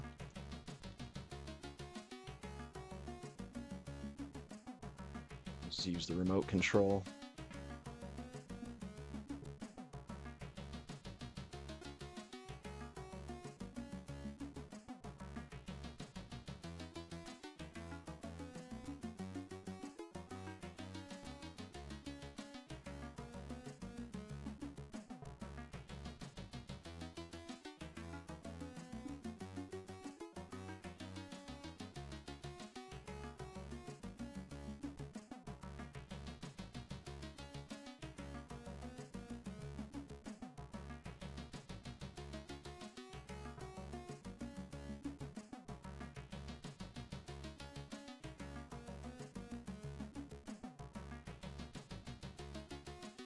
There he is. So, the strategy... Bombs can't affect him, but other than that, he is a pushover. Use the power gloves to toss him.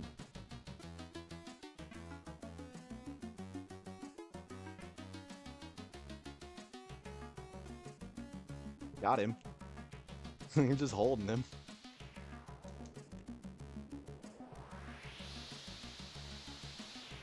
Yeah, I don't even need the hammer. I can just spam this.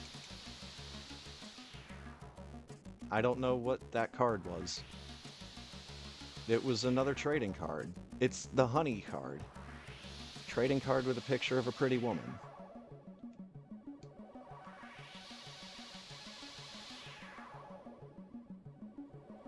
So I'm gonna go grab some health refills. And that's it.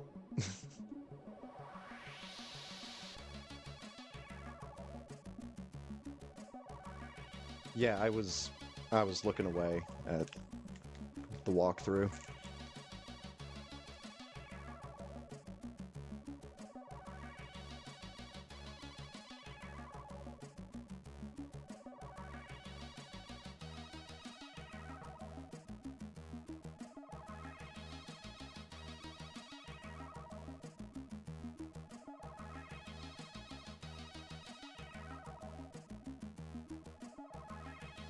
My items are all full!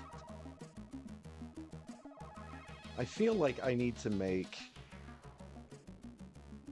some more bomb components here. Ah, gotcha. Alright, so now I need a replacement health item.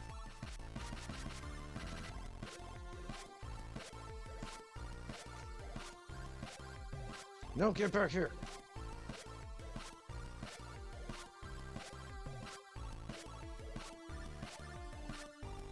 That card is full.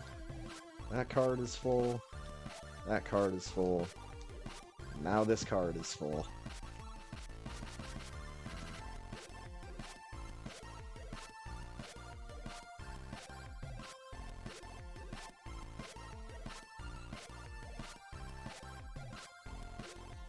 Actually, before I do anything else, there was someone in town here that was asking me about the trading cards. Who was this guy?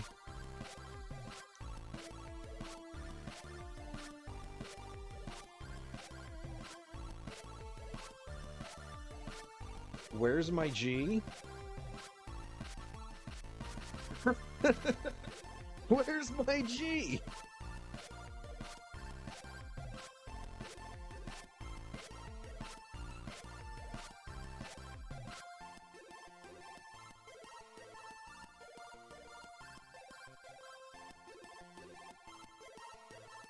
With robot bomb?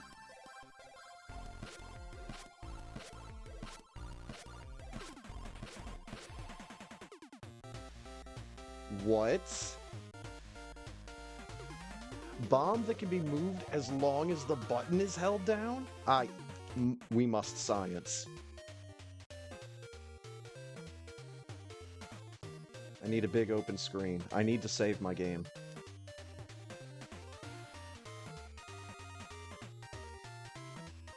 Oh.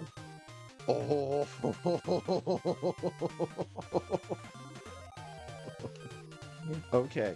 You can't turn it 180 degrees. All right? And it just goes on its own.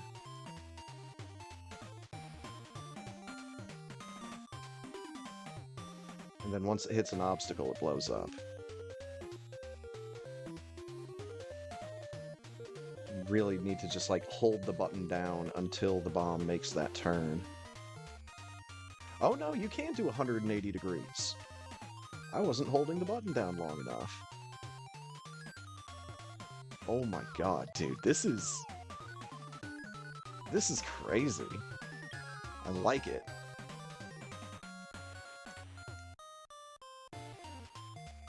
There's still a bunch of stuff here that I don't have.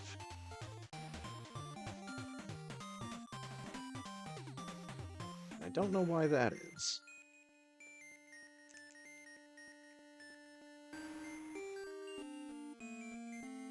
So let's get the homing bomb re-equipped.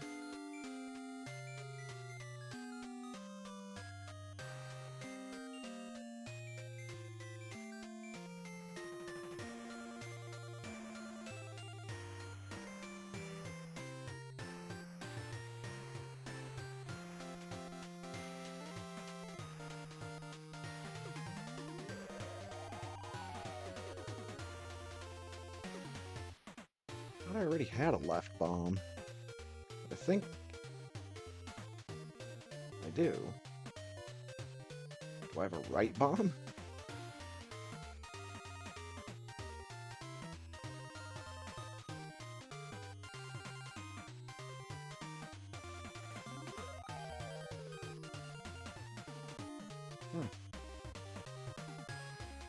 I guess it just kind of took that stuff away. Sciencing better than best. That's right. All right. Enough messing around. Let's save this game, and without looking up a strategy for the final boss, let's go.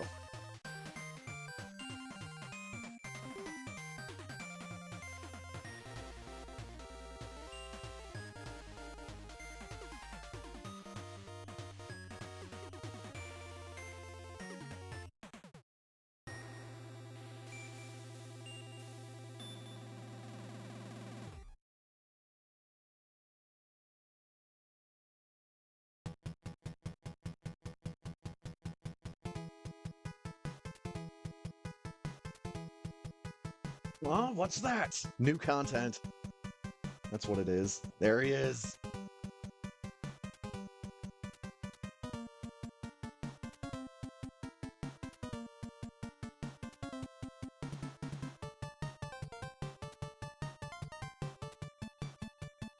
Music is some kind of, or somehow lining up here. The Chaos Bomber. He's just a ninja. Whoop. Not bad for a little kid. You calling me a kid? You want me to throw you in a cell too?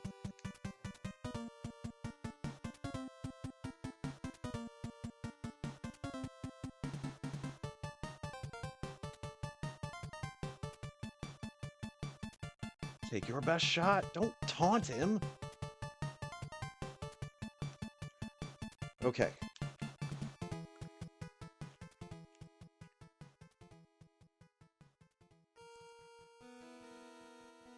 Hmm.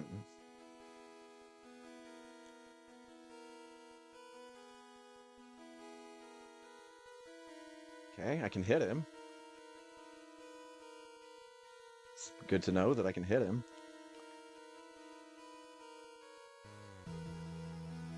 But yeah, he's gonna disappear when I get too close.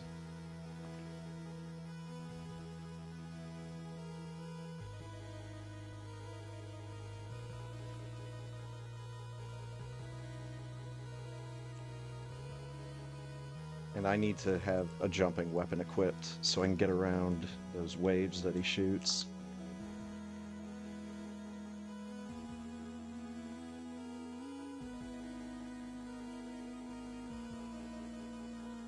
Let's use the big heart.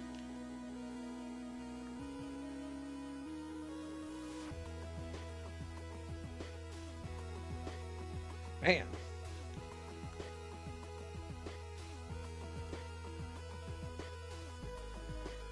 Okay, so I think when I see him doing that, like, big charge up,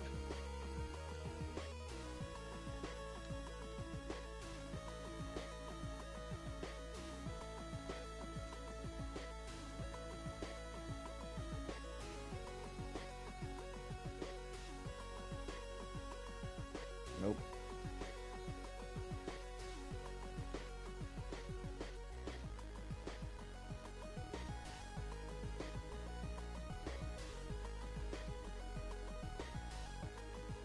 Man, that hit on the tail end of that animation.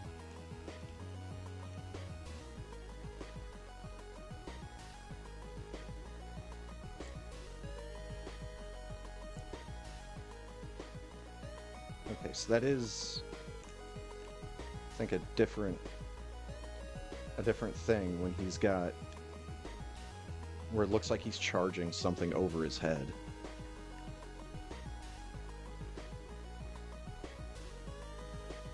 I think I just need to wait for that.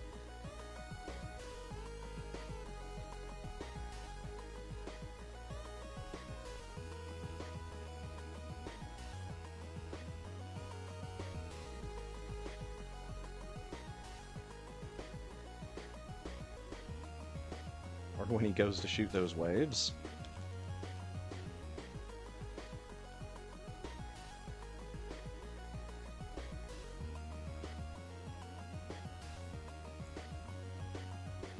Yeah, it's got to be when he's focusing on other stuff.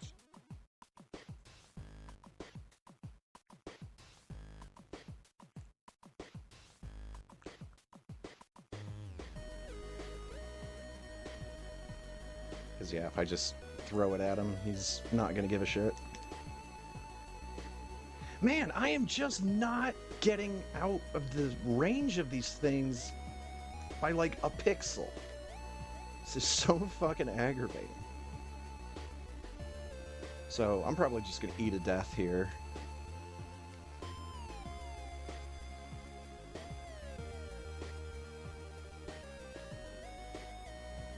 Unless this is something like, well, I don't think this would be a really good place for the remote control. I think my strategy here is sound. I'm just not being patient.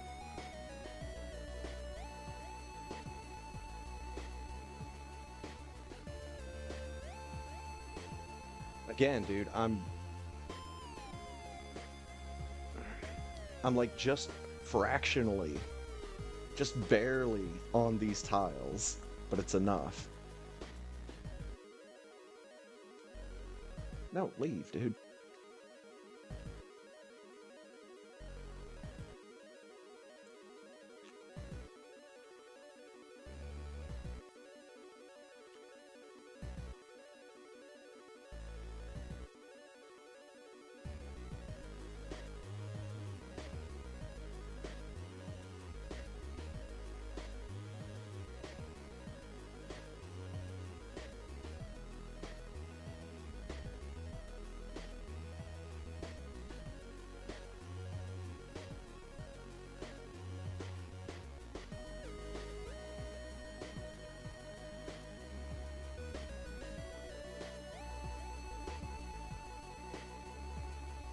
Uh-huh.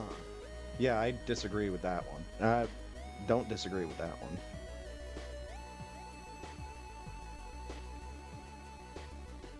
Ah.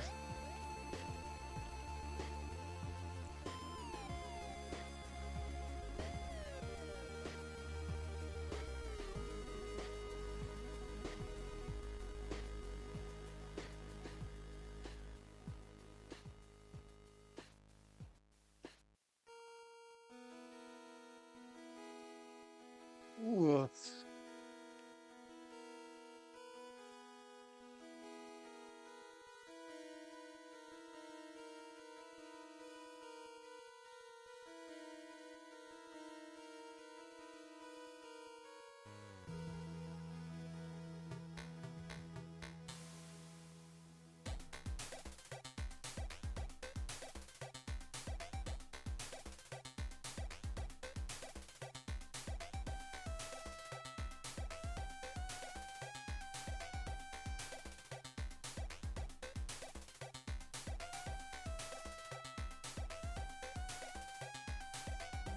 Ugh.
I couldn't get it over to him fast enough.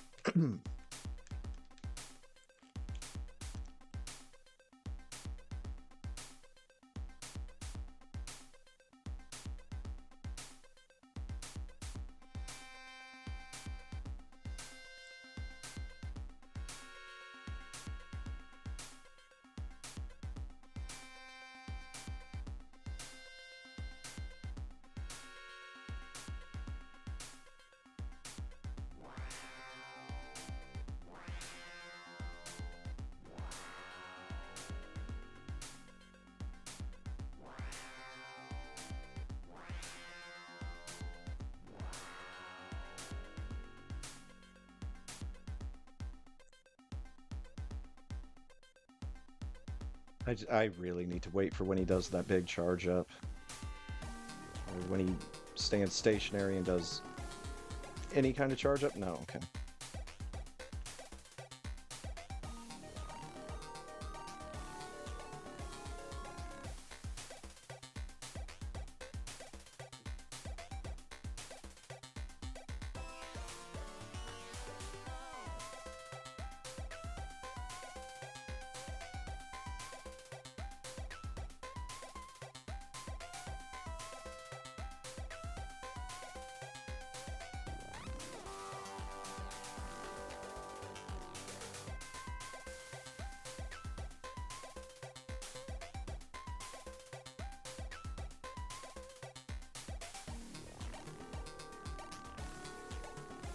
Oh my god. So many bombs. I disagree with that.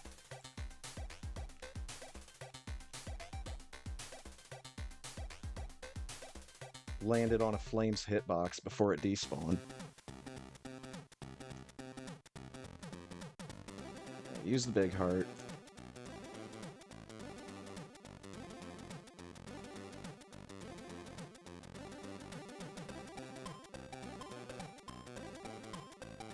I can just pick up his bombs. Doesn't help. Because, damn it, I was not paying attention. Because he's floating. So the ground bombs aren't going to be much help.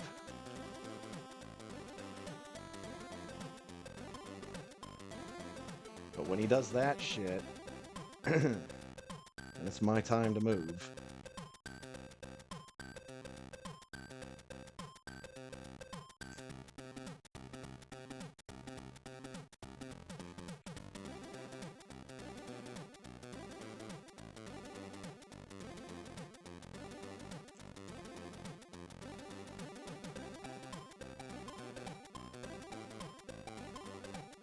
Wasn't paying attention.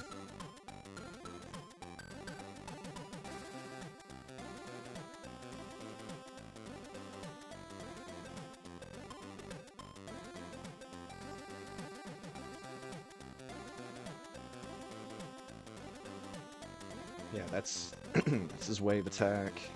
Need to wait until he does the big, obvious charge attack. Which he does not do very frequently.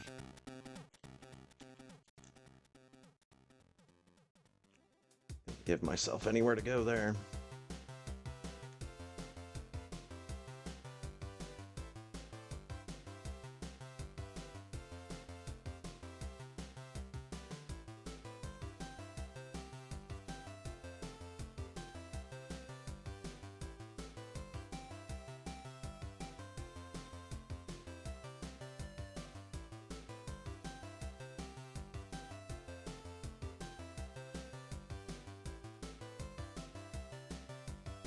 Yep, wasn't paying attention. It is getting a little hard to follow where all of these bombs are spawning in.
Didn't think I walked that far up.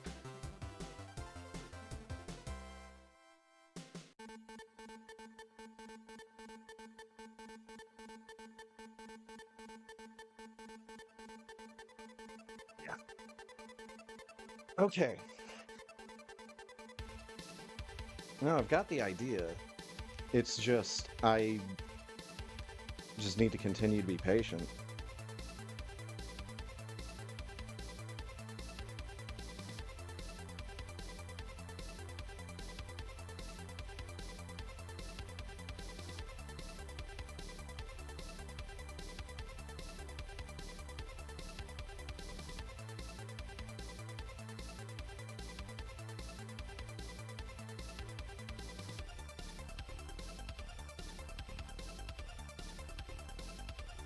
I have an idea. Oh, I'm not sure I like the sounds of it, but I've got an idea.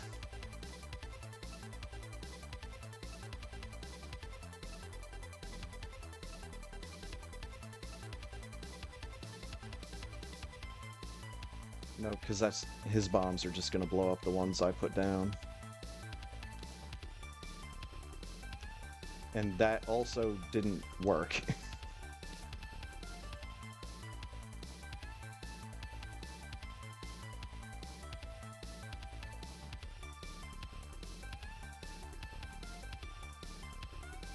Alright, let's just go back to the strategy that was working.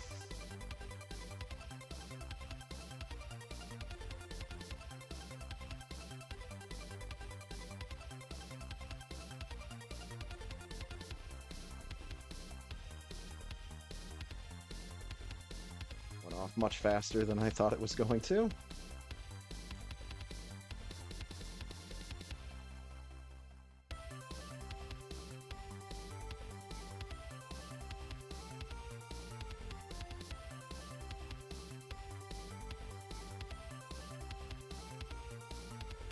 Oh, God.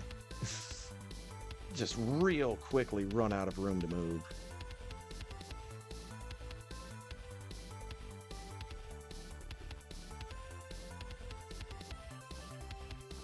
Man, I swear to fucking God, I thought that flame was gone already.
God damn these hitboxes.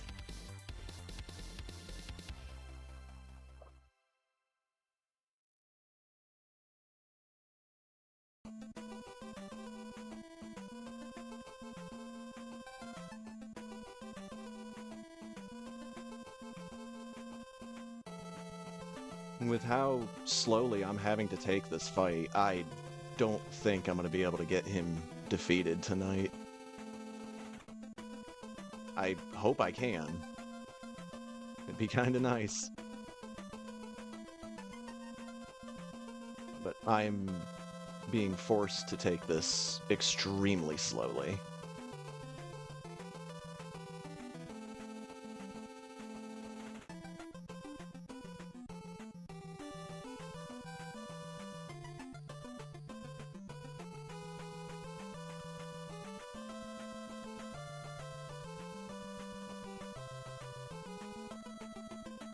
And this dumb little fucking volume dongle on my headset keeps just like sliding off of my lap and yanking on my headphones. Really fucking distracting.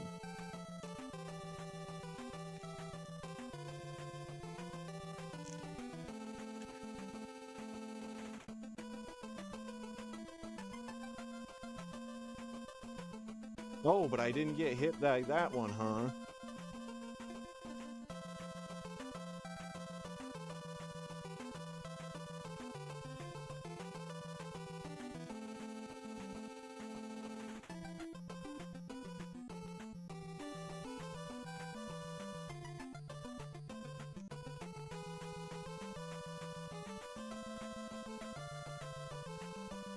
Come on, dummy, do your big charge up. Let me hit you with something. Ah! Freaking what?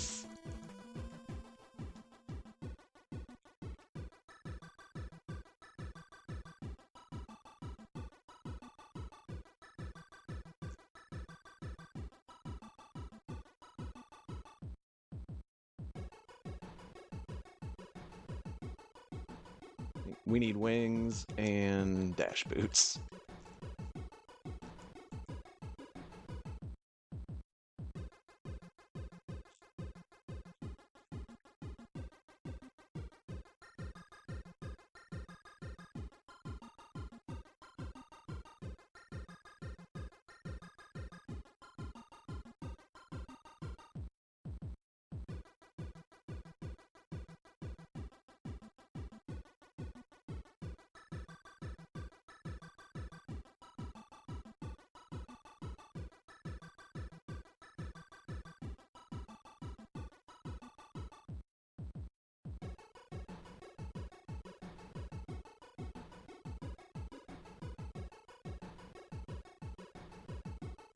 Alright, he's technically more damaged than I am.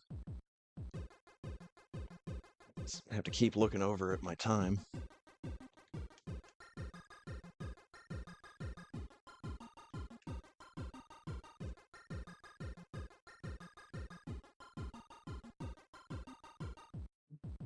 Come on, man.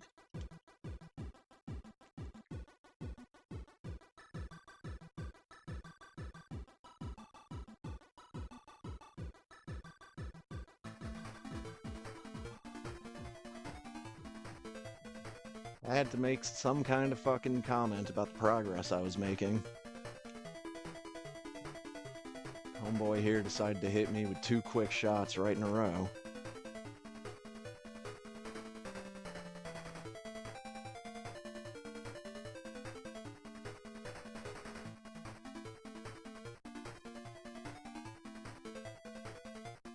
Like that fucking goddamn it, dude.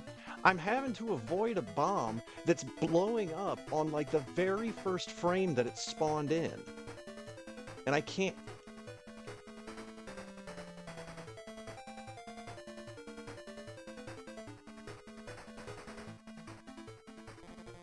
I've only got 1 hit left, and I don't have any more health items.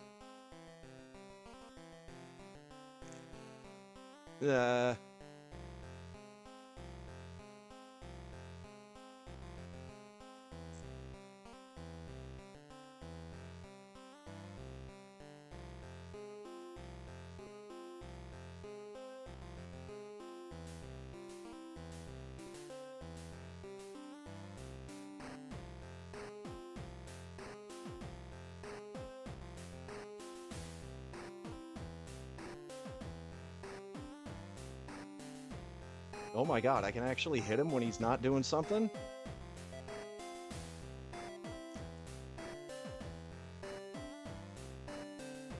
Pause!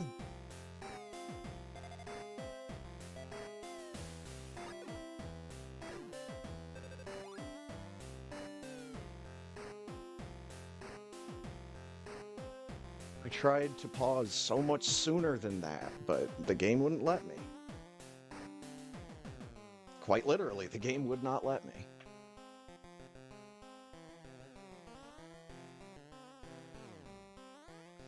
Let's give it one more shot.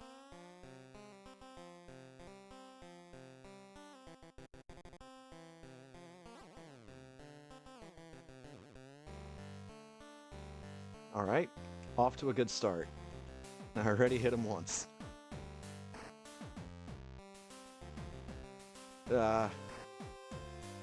Just don't know where all this other crap is gonna spawn in. I can't react to it fast enough sometimes.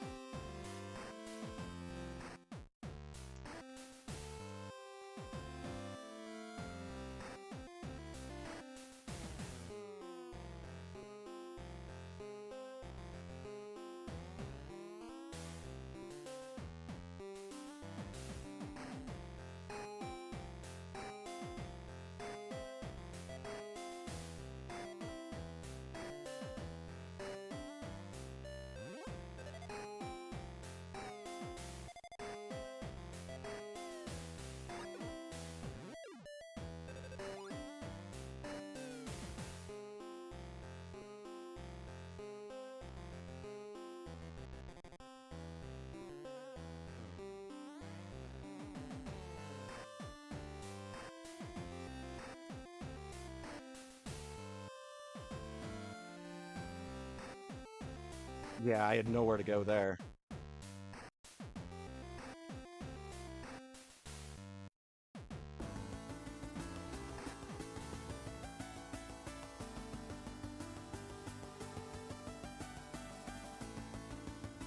Get the wings back out.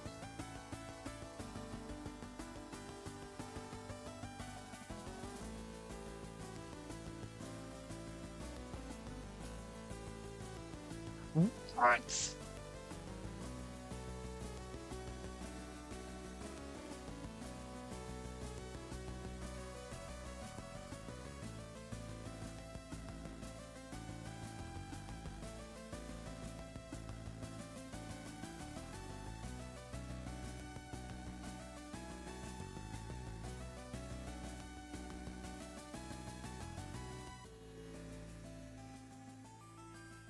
I've got to start going after him when he's doing the charge up for the wave attack if I'm close.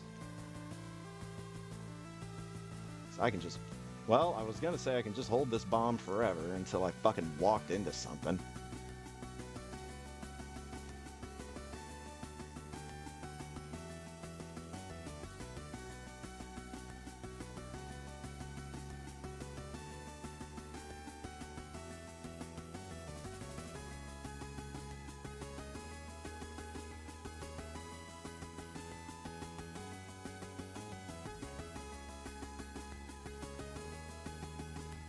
Need wings.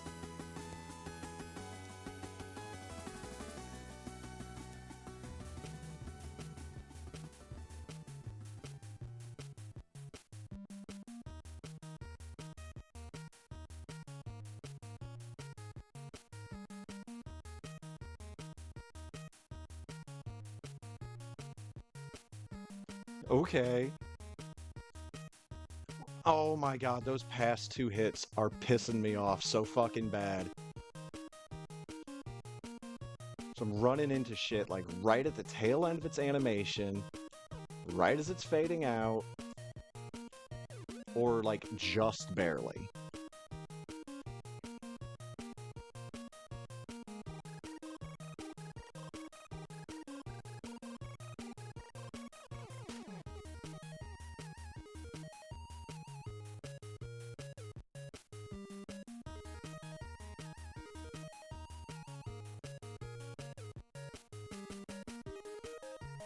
I don't really have enough time to get in when he's doing just the charge up for the wave attack. Really needs to be when he's doing that big charge up.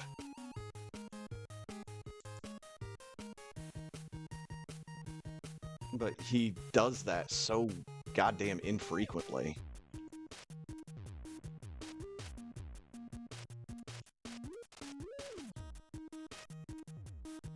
Yeah, like some of those bombs' spawning animation is not even done by the time they're blowing up.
Well, that's a bad spot to be.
This is taking too long.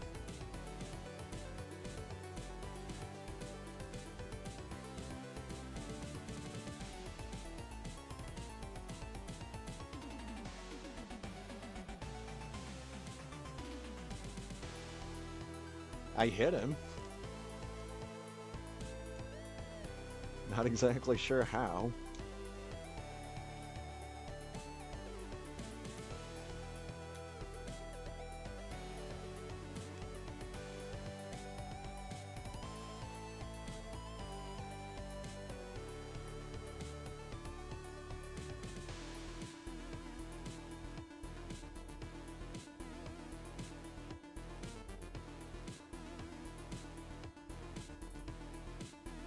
I had nowhere to go there.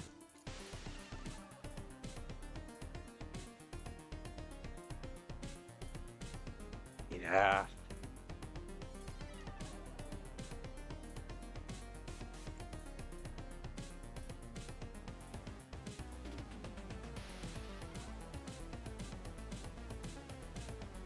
Got him. Oh my god. Except there's phase two. I do not have time for phase two. I don't know what phase two involves, but oh, it's starting to look like it's the same kind of teleporter bullshit that I was just having to fucking deal with. Yeah, you got me. Fuck. Didn't realize there was gonna be a phase two. I guess I should have figured. All right.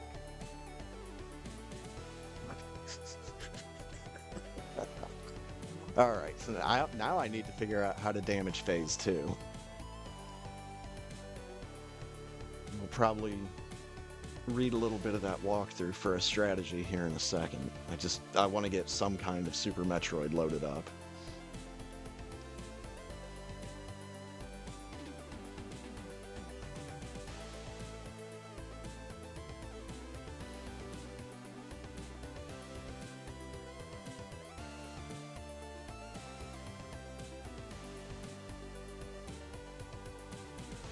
All right, be right back.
Okay.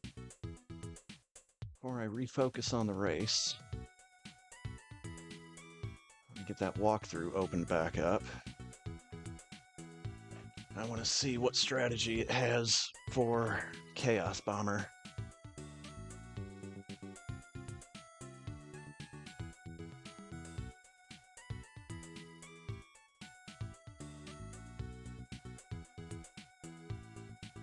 Huh.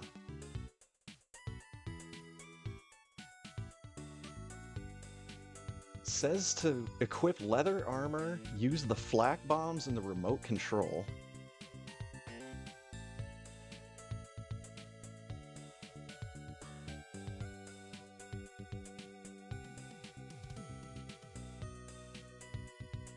Okay. Flak bombs and remote control. I thought I tried that and it didn't hit him, but I maybe didn't hit the right part of him.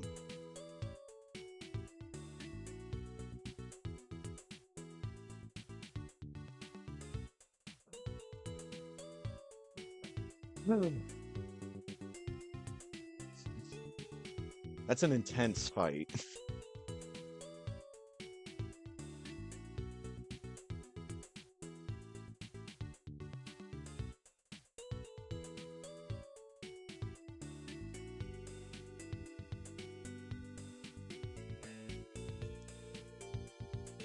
But I think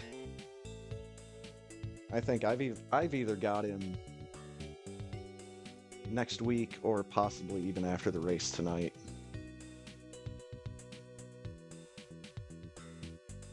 Because I'm so close.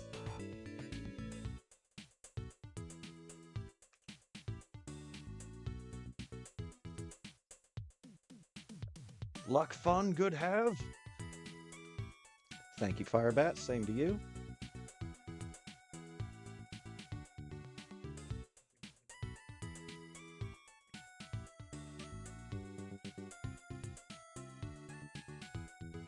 All right, actually looking at IRC this time. And 3, 2, 1, go!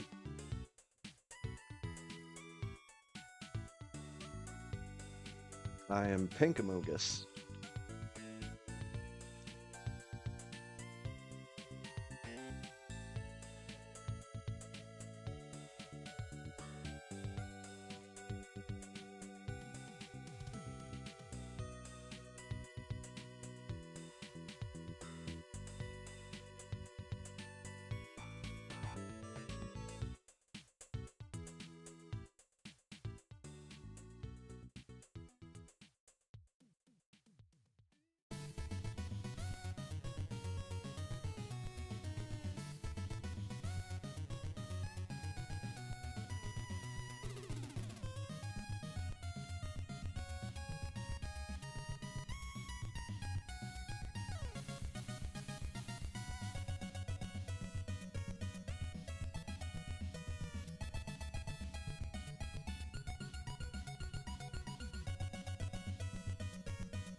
Damn it.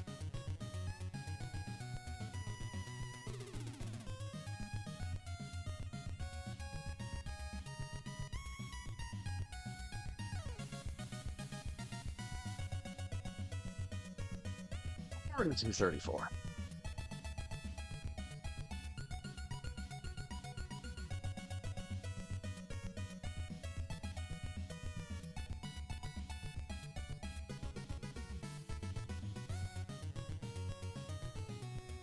More requests in Rainwave.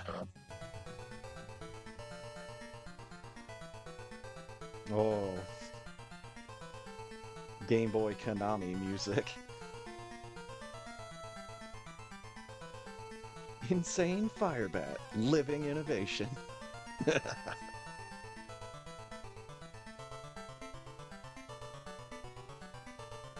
the slogs take the strain.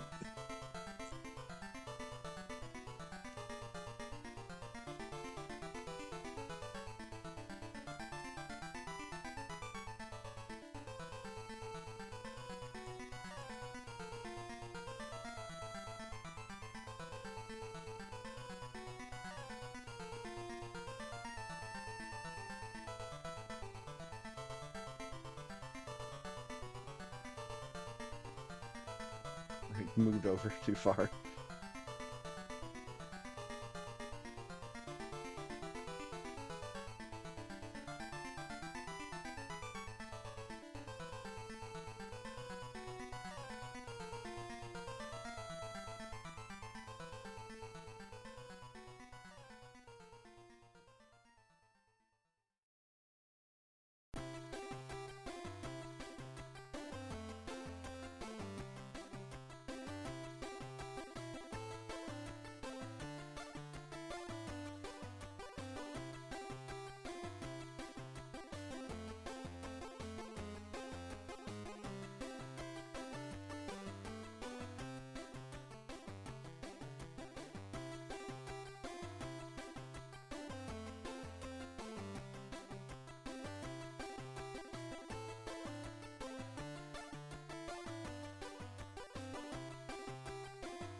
Okay.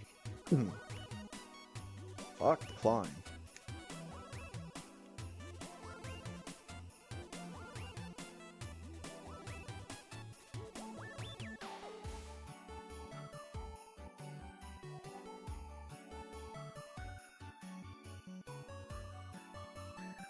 So I've actually been watching one of my old playthroughs on YouTube recently. It's my two-part playthrough of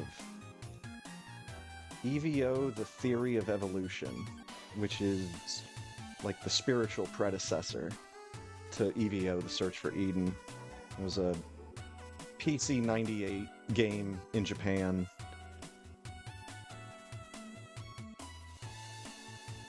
And it's more of a traditional turn-based RPG, whereas EVO: Search for Eden was more of an action game. It's also the EVO: Theory of Evolution is the name of the English translation patch for the game. I don't remember what the actual name of the game is. 9.8 billion years story or something.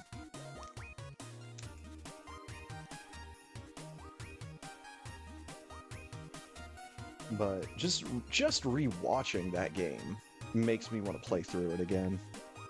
It was so much silly fun.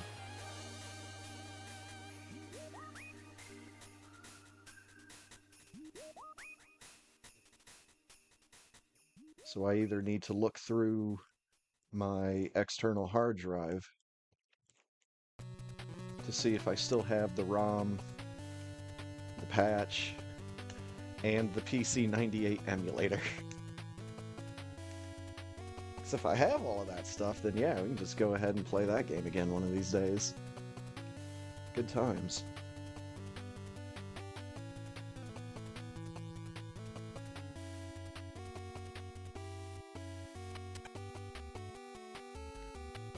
But it also makes me wonder if I could find like any other PC 98 games that are out there that I would like to play. I almost fucking made it, man. Now I've got to reset the room because I'm dumb.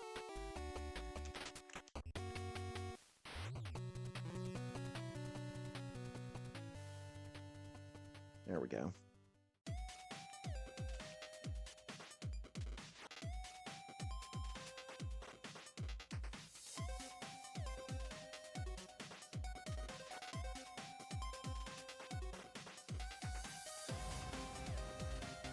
The one thing about Theory of Evolution that I remember was that at some points I didn't really have a good idea of how to get from point A to point B. But not saying that repeated viewings of a playthrough is going to help me with that, but it's at least a challenge I'd be willing to take up again at some point. Because, yeah, that game's a lot of fun.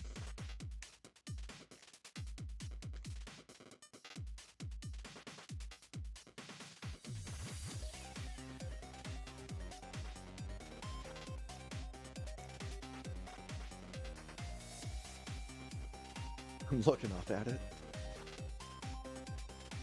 I'm trying to think. The game itself is like 3 of PC 98's discs in size. The first disc is just the opening cutscene. But I don't know how big PC 98 discs are supposed to be. But yeah, I'm hoping I still have that stuff.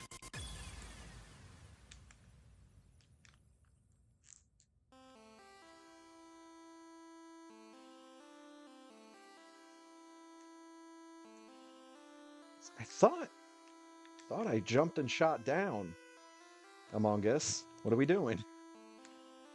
But yeah, I thought there was just a website where you could get all of that stuff from. Like, you can get the patched ROM and probably even an emulator from the same site.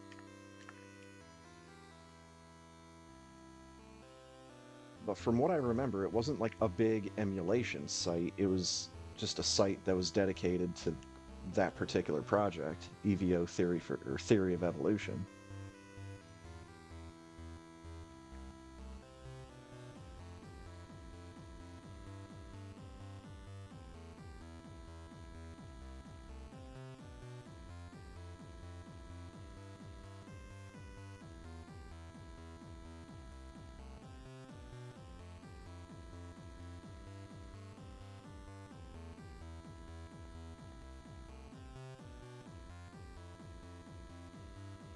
My favorite part of Theory of Evolution, at least as far as the gameplay is concerned, is every time you reload a saved game out on the overworld, all of the enemy monsters disappear. Which is something you can 100% use to your advantage.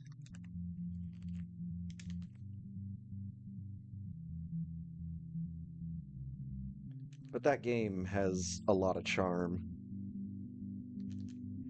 Like, it's not just the spiritual predecessor to EVO Search for Eden. And the evolution trees that you get are just so big and complex. You can end up as like 20 or 30 different monsters, and that's just in one chapter.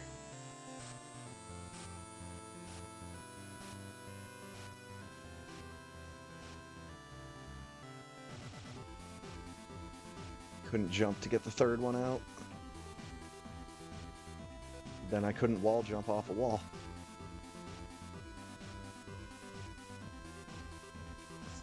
Great, and then both the things happened that I needed to not have happen. I missed my missile, and then I landed on the fucking thing that Kraid shoots out. Got carried all the way back, so I couldn't just launch another one right away. Well, I don't think I'm going to be pink anymore. I think I'm going to be blue.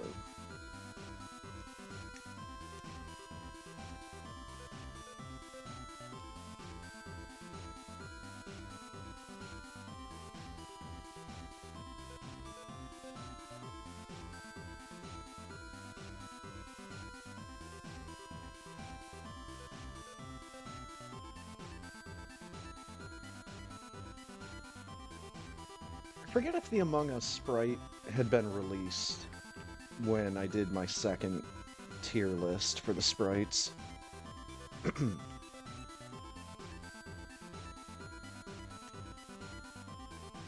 Either way, it's definitely been long enough that I need to do a new one.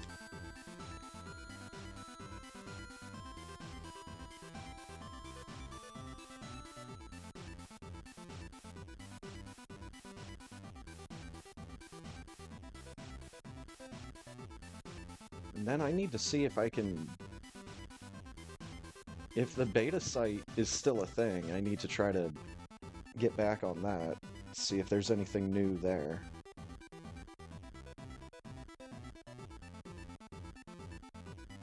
And the SMZ3 site doesn't really count. But that has a sprite or two that's independent to it. Otherwise, most of the other sprites that that one has is the same as what the Various site has for just SM.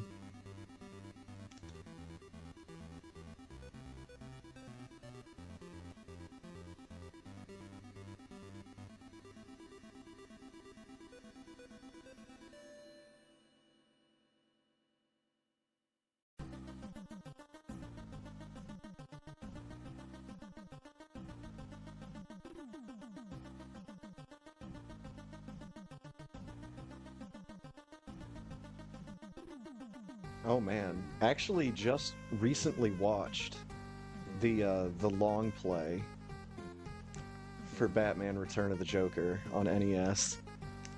This game is very short. Like, the levels are short, the game itself is short. I just need to make sure that I only ever get one weapon and upgrade it. And not, you know, constantly switch between weapons at the lowest power level. And I'm pretty sure you can alter the weapon drops by shooting them.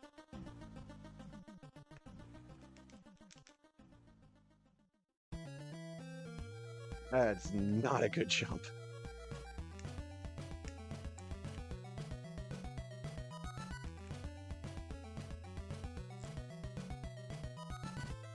Thanks, jump button. Hate that little jump.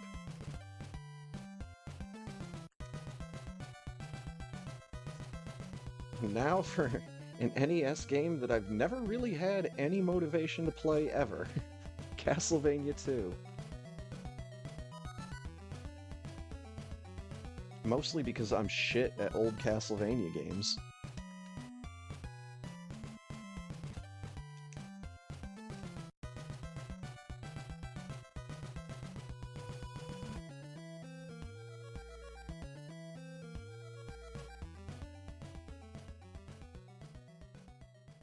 Like, I kind of want to play through Castlevania 3 at some point, but I have a feeling I know how it's going to go. It's going to go about the same as every other time I try to play an old Castlevania game.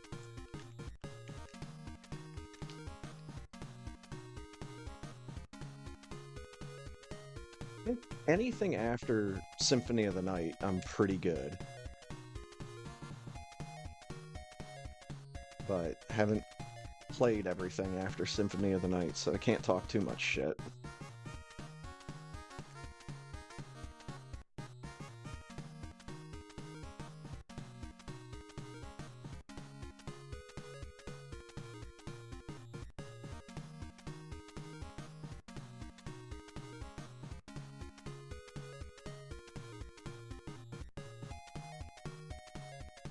Give me my W.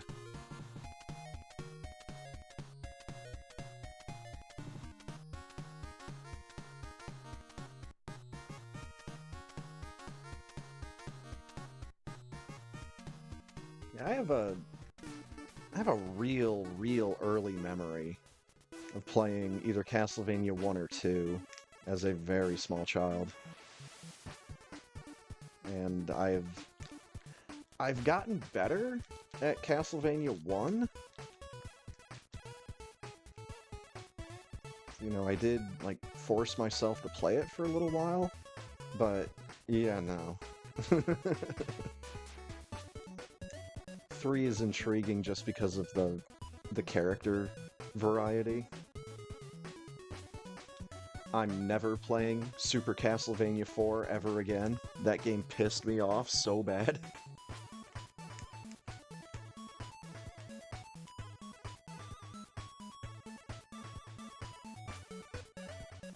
When I finally beat that game, that was definitely a moment where I wanted to just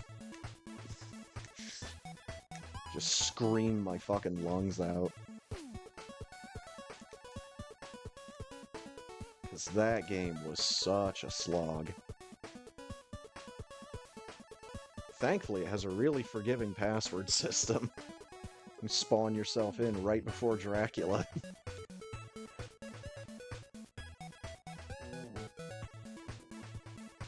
Whoop!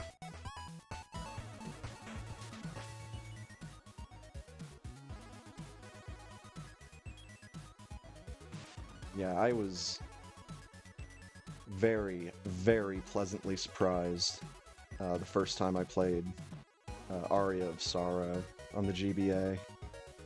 It's like, oh my god, this game is so good. It was then that I realized that I liked the Metroidvania Castlevanias. And not the old level-based Belmont ones.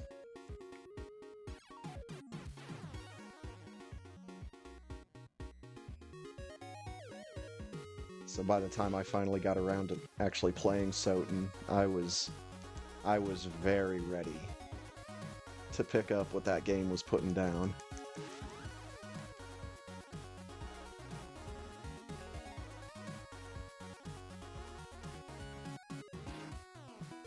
Trying to remember if I played Dawn of Sorrow before I played Symphony of the Night. I played both of the Soma Cruz games.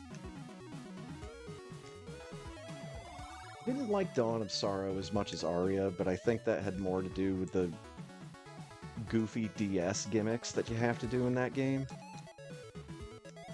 You have to draw those dumb magic symbols in order to beat bosses. And sometimes the DS was just like, no, you didn't draw that right.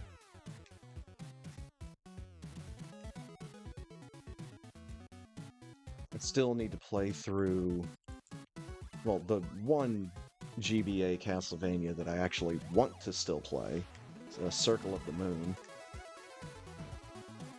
Which I thought was a launch title for the GBA. If not, it was super early on.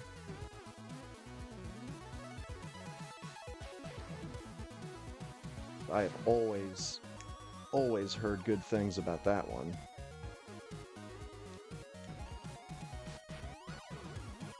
And then there's that other one that has like the really, really muddy graphics. I think it's Harmony of Dissonance. But there was that other, like, Xbox Live Arcade Castlevania game where it was like multiplayer.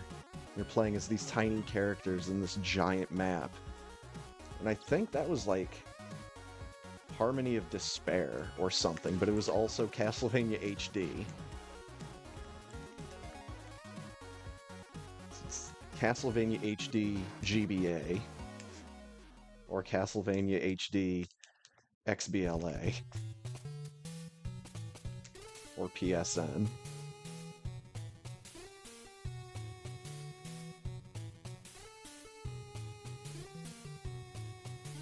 Yeah, I was not really a fan of the way that one looked, mostly because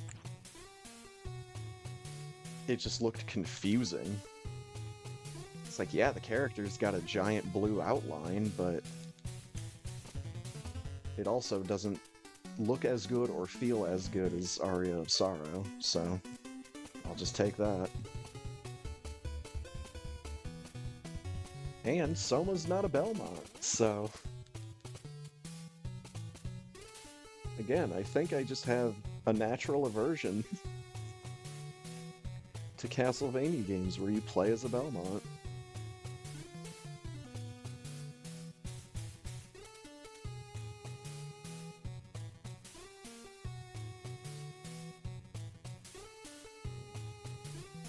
There was that one. It was like Castlevania Adventure Rebirth that was on WiiWare. And I liked that one. Pretty sure that one also had like an easy difficulty. It's like an easy and a normal difficulty.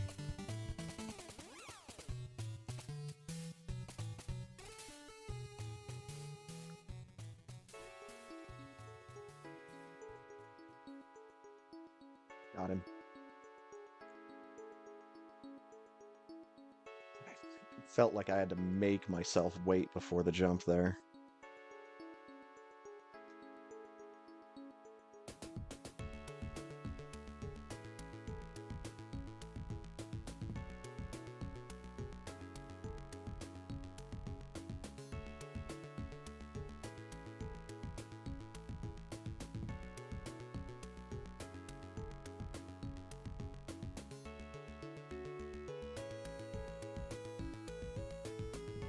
He's moving slow enough that this should still work.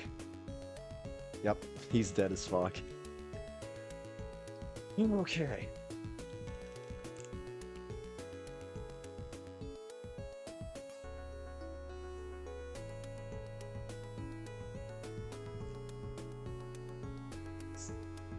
Gotta love those glitchy X-Factor particles, man.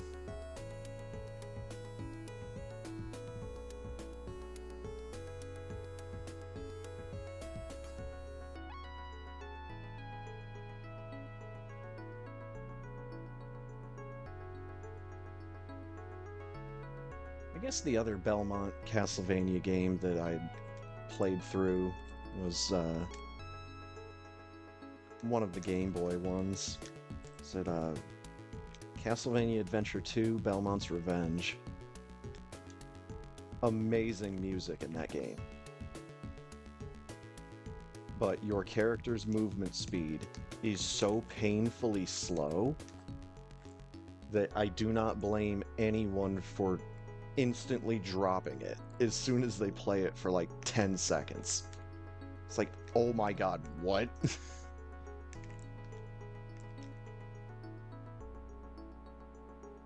Like, there's no run button. There's just Belmont walking purposefully through these areas.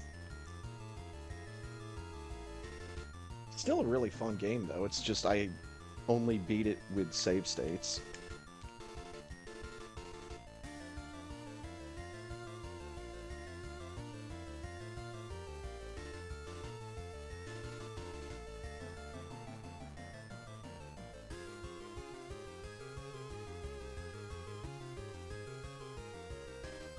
Among Us can't find the hole.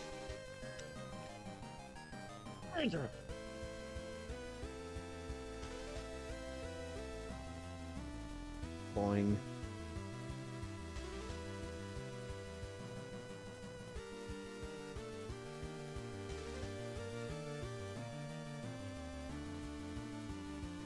Fucking nailed it. Let's go.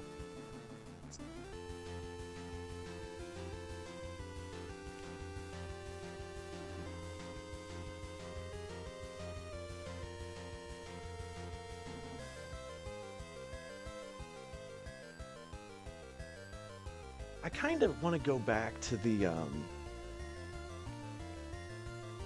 I don't remember how many there were. I think there were only like one or two, but the Castlevania games that were on the PS2. Those games just look so pretty and run so smoothly. I don't know if I still own one of them, and I don't remember if there's even more than one of them. I know there's definitely one. I think there's a second one, but I can't remember.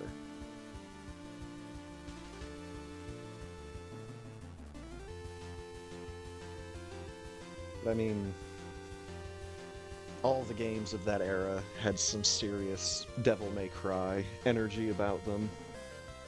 So I think that has to do with something. It has to do with some of it, I guess.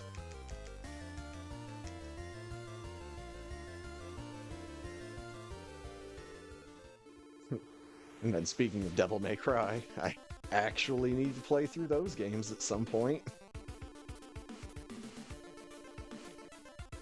I've played through enough clones of them.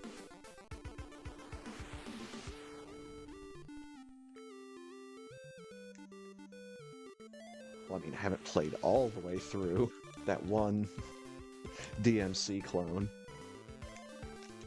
It's a game called X-Blades that's on Steam.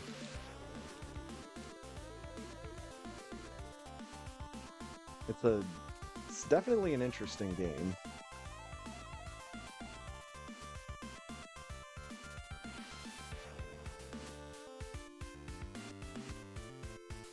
At least I think so.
Oh, what part of the game am I in again?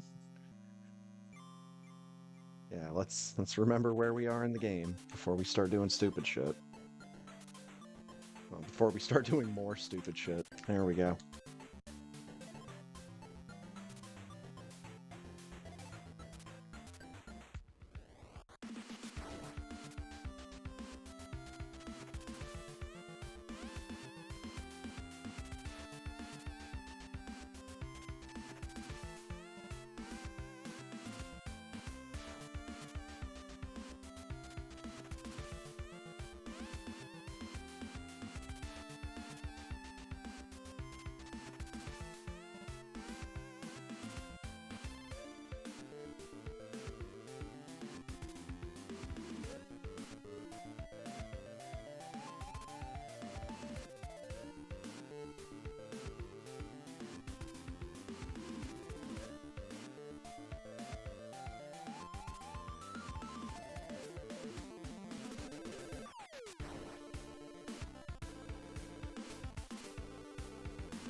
Yep.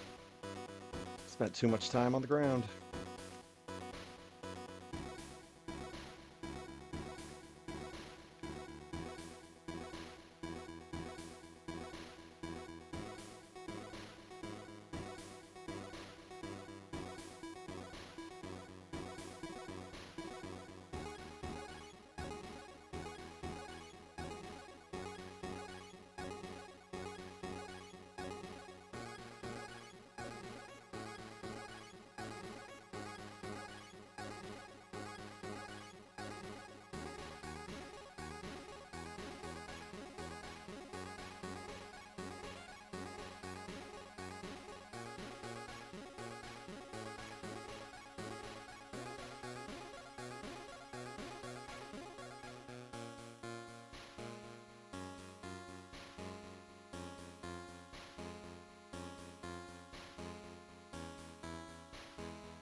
That was a shit opening. First missile didn't even fucking hit him. It went through him.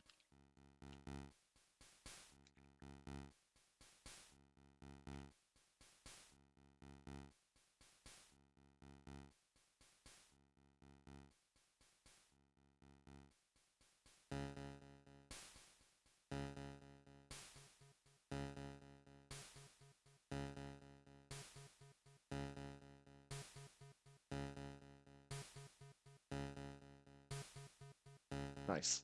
Nice. There we go.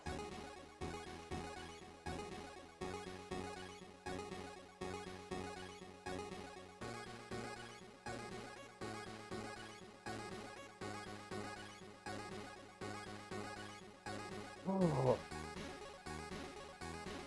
The jump.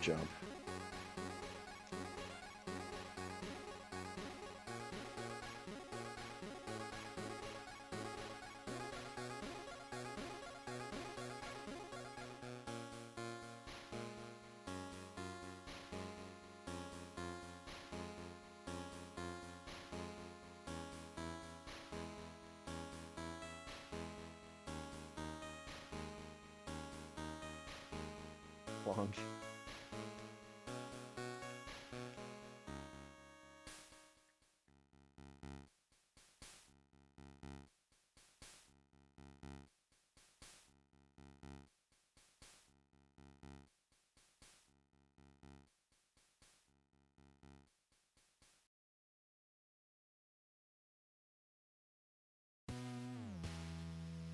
Thought I shot twice, but whatever.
Oh, shoot the thing, you idiot.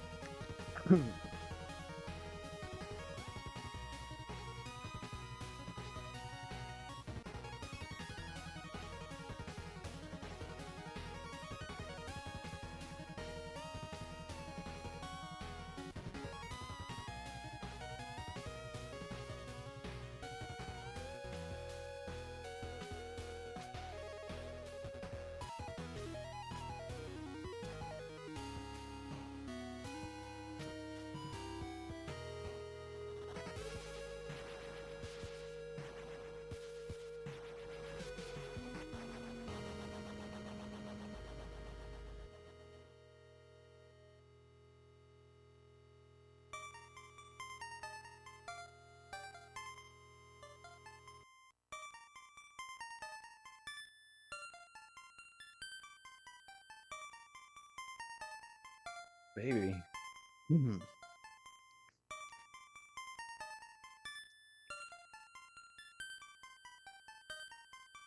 Try that again, dummy.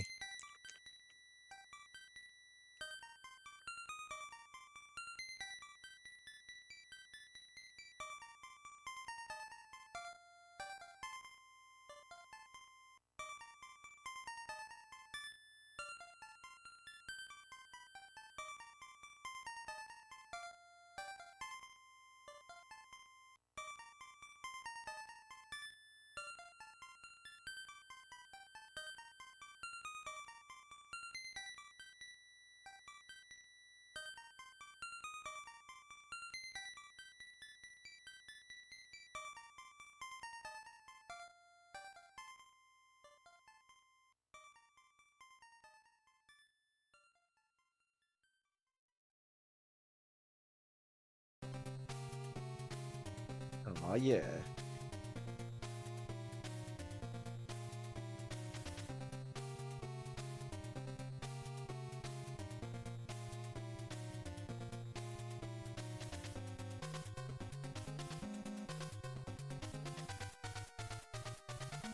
I think one of these days I think I've said this before, but I need to play through Shatterhand with save states. Just to play through it. And I've got the English and the Japanese versions, so...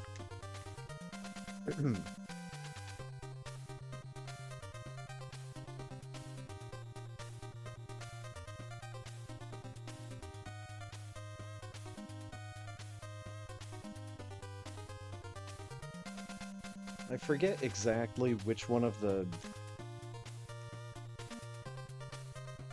Super Sentai Japanese heroes that Shatterhand is supposed to be based off of. I mean, obviously, they completely changed it up for the American version.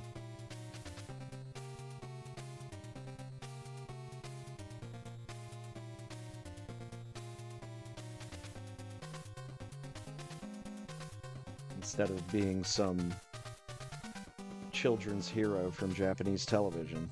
He's just like some dude that can punch bullets out of the air.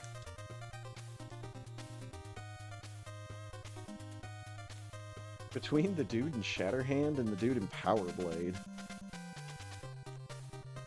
got a couple of big beefy heroes that are in relatively obscure NES games.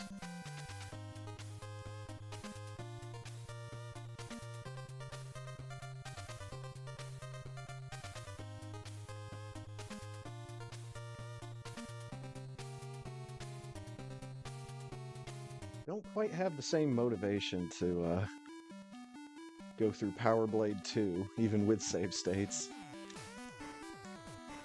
I think I'd need to just rewatch an old VOD or two of that one.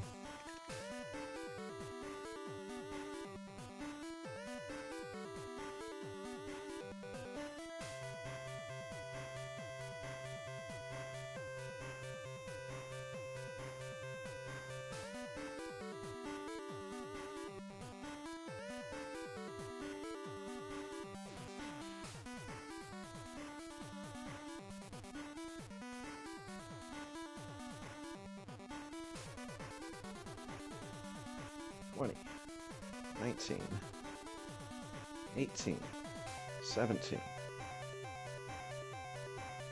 16, 15, 14, 13, 12,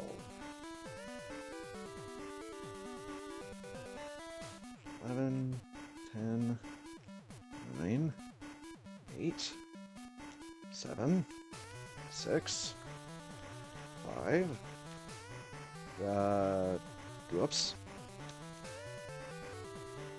Hello? 5.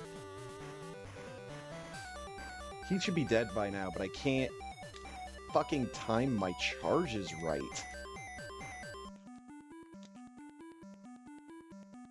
He should be dead.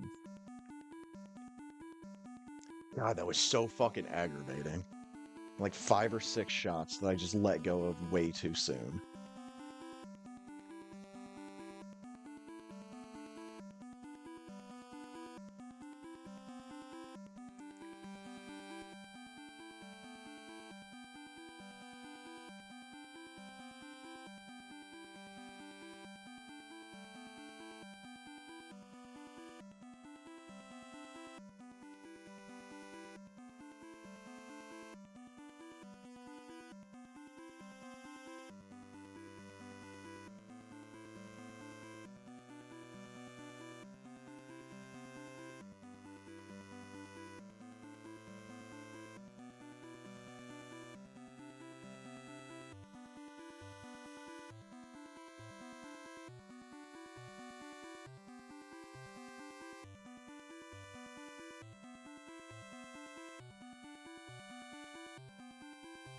Down into the fucking vent, you idiot. My God. pressing all of these buttons like one time too many, and it completely throws me off.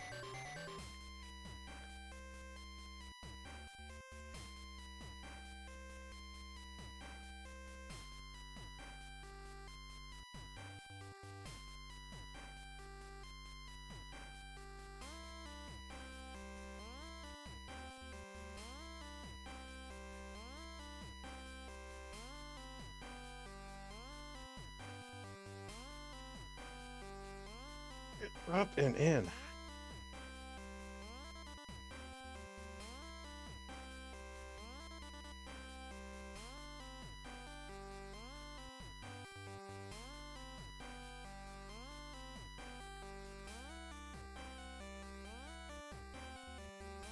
think maybe the next time on these modded credits that I need to look at, besides Turian, is Lower Norfair.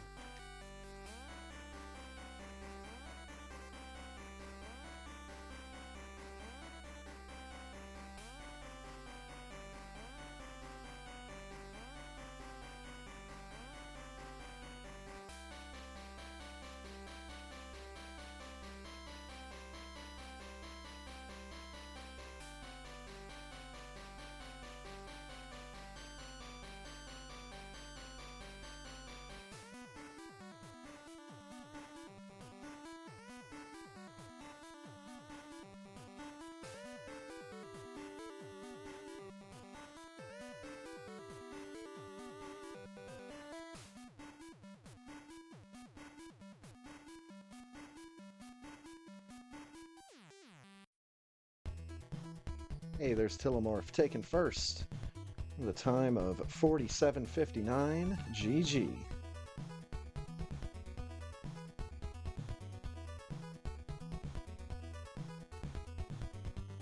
Boy, another fun to watch NES game that I have absolutely no desire to play myself. Need to go back and watch some of Fiesel's old VODs.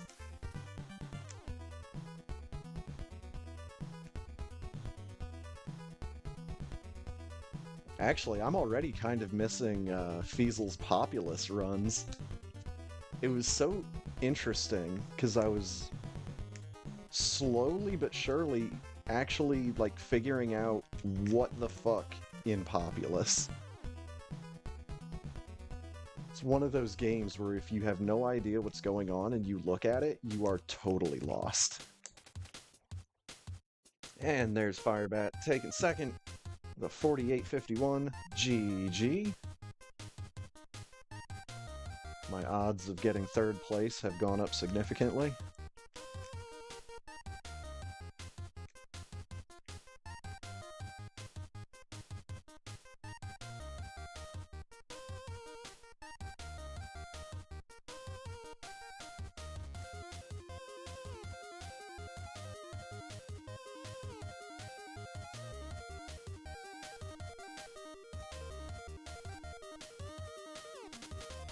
Screwed up the jump.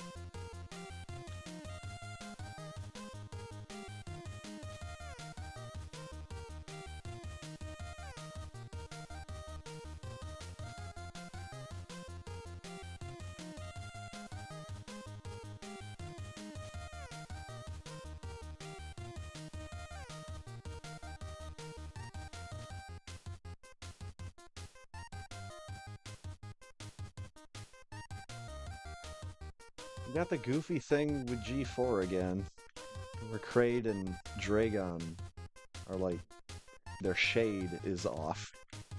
And right before their little soul stone flies out, they do snap back to the right color. That's kind of odd.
I love this song.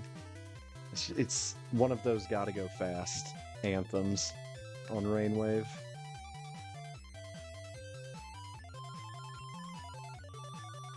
The tempo is so quick and it's got such like a frantic kind of sound to it. Boy, I didn't need to open that door with a super missile, but you know what? Not any worse for wear there.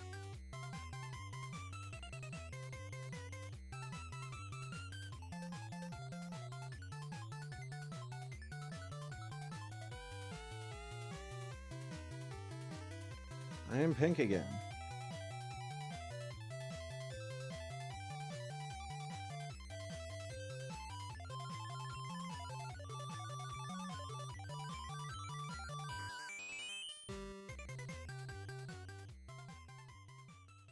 I am now dead. Cut in half with a giant bone sticking out.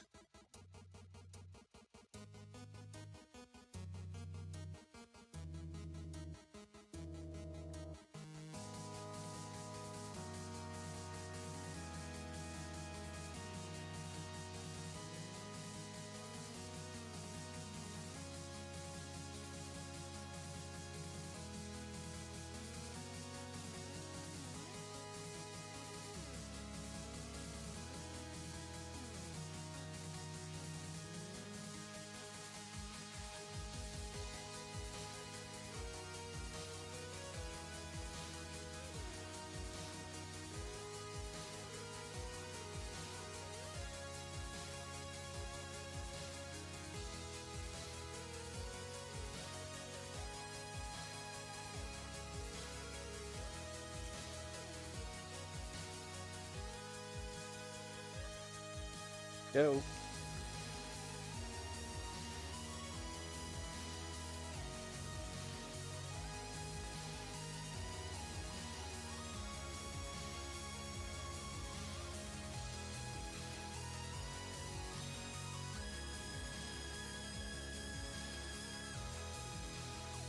Screw attack.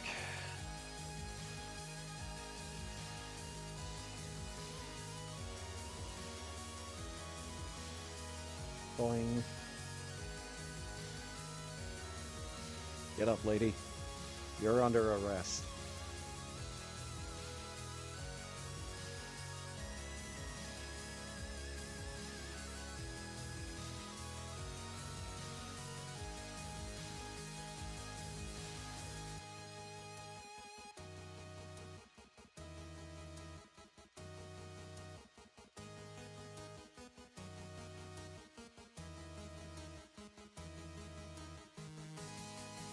She's dead.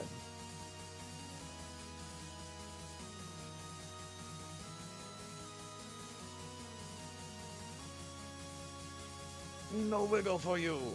Ha ha ha ha.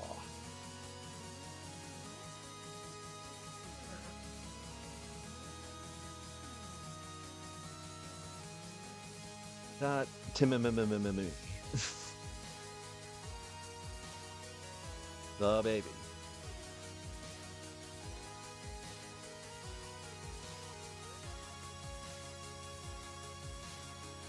Go on, get your slogan out.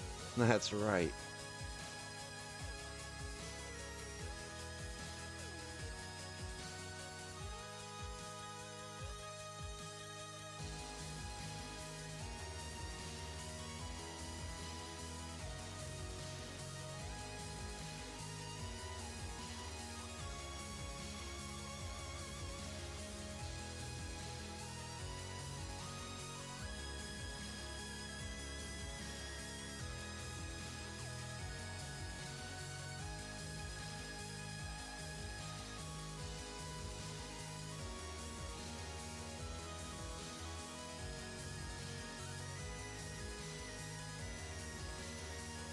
Come on, man, that baby should have been dead like 3 minutes ago.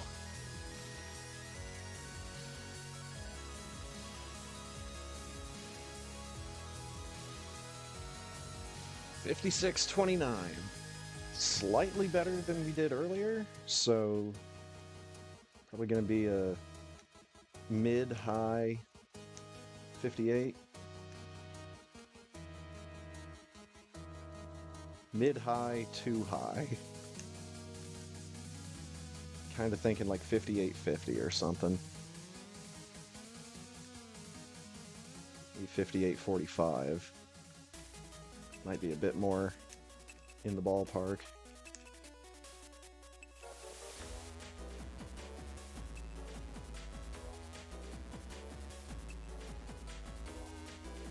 Now see, what the hell? I'm wiggling back and forth faster with that finger on the D-pad than I was with the other, but I wasn't reading it right.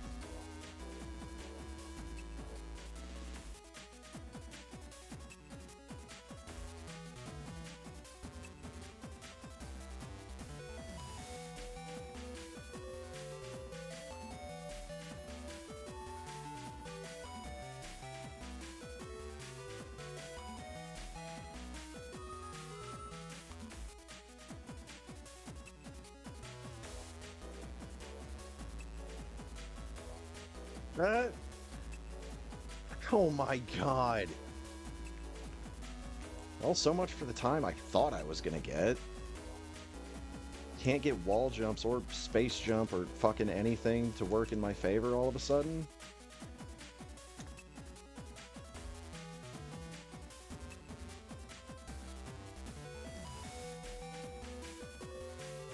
Yeah, I'm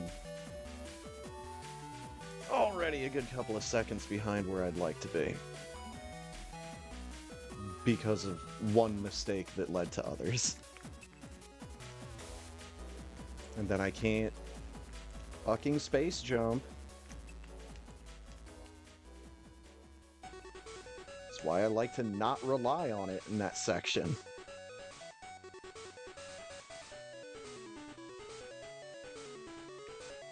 I jumped over the ship! I jumped over the whole dumb ship! And ended up with a more shit time than I had earlier because of fuck-ups during the escape. Single lowercase g. That makes me upset.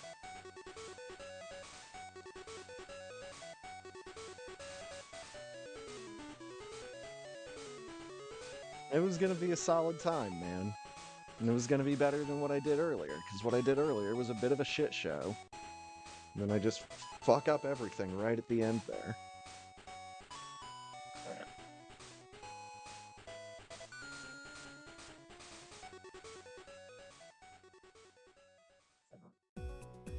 But we got third place with that 58-54.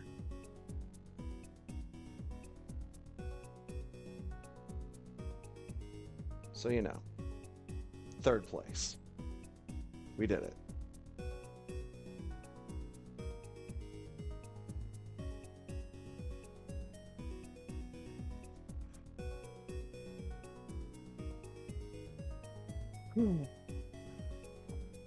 Save the frames. Kill the animals.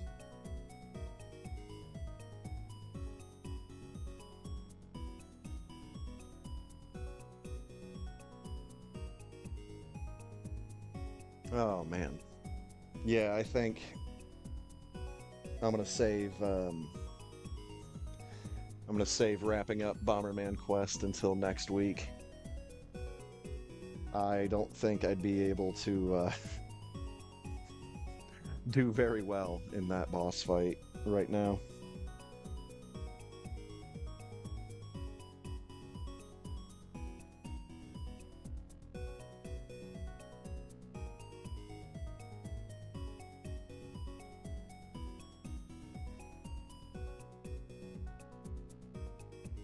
Race recorded!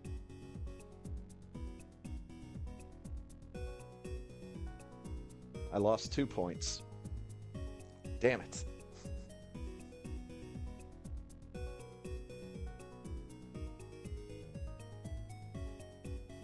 Also, my number of total races has not updated. My Super Metroid races number has, but not the total races number?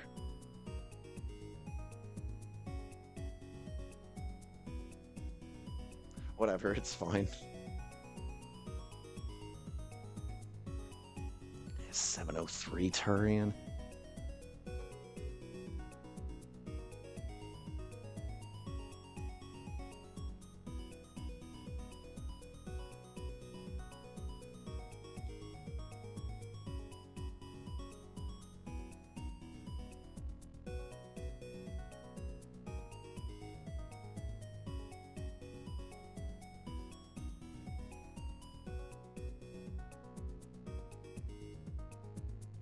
Meteor Force! Huh. I tried to go to the beta Various site and sent me to Python Anywhere?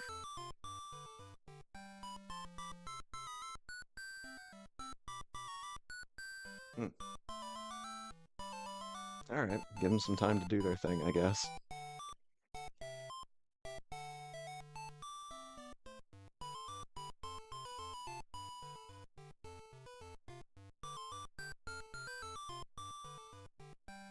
Oh my god.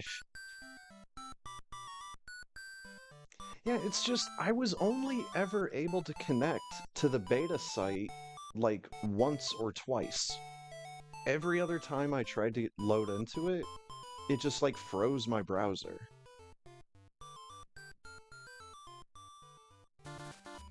So...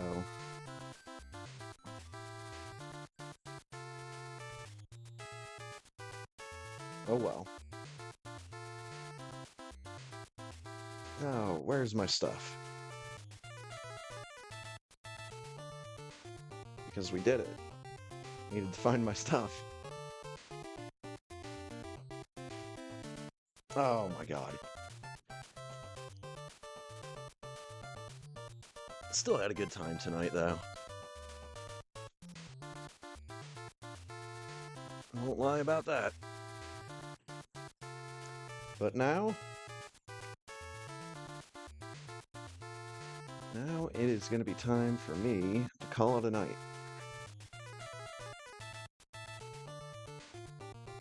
Oh. Just, oh. All right. Got a big thank you going out to Ponk for more Stardew Valley tonight.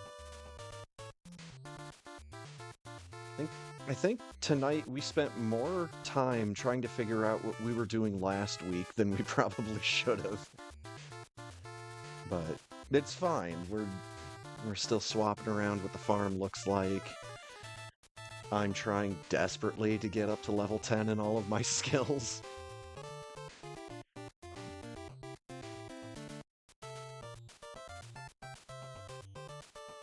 And of course, another big thank you goes out to Insane Firebat and everybody else from the SRL races here tonight. We will be back next week with more races and more fun.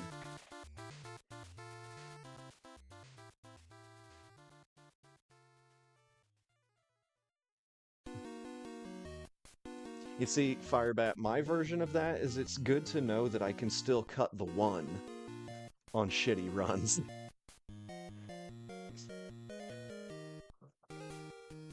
But hey, to each their own, right? So, for everybody else, thanks for stopping by, thanks for hanging out, thanks for watching. I'm going the fuck to bed, and I'll catch everybody next time. See ya!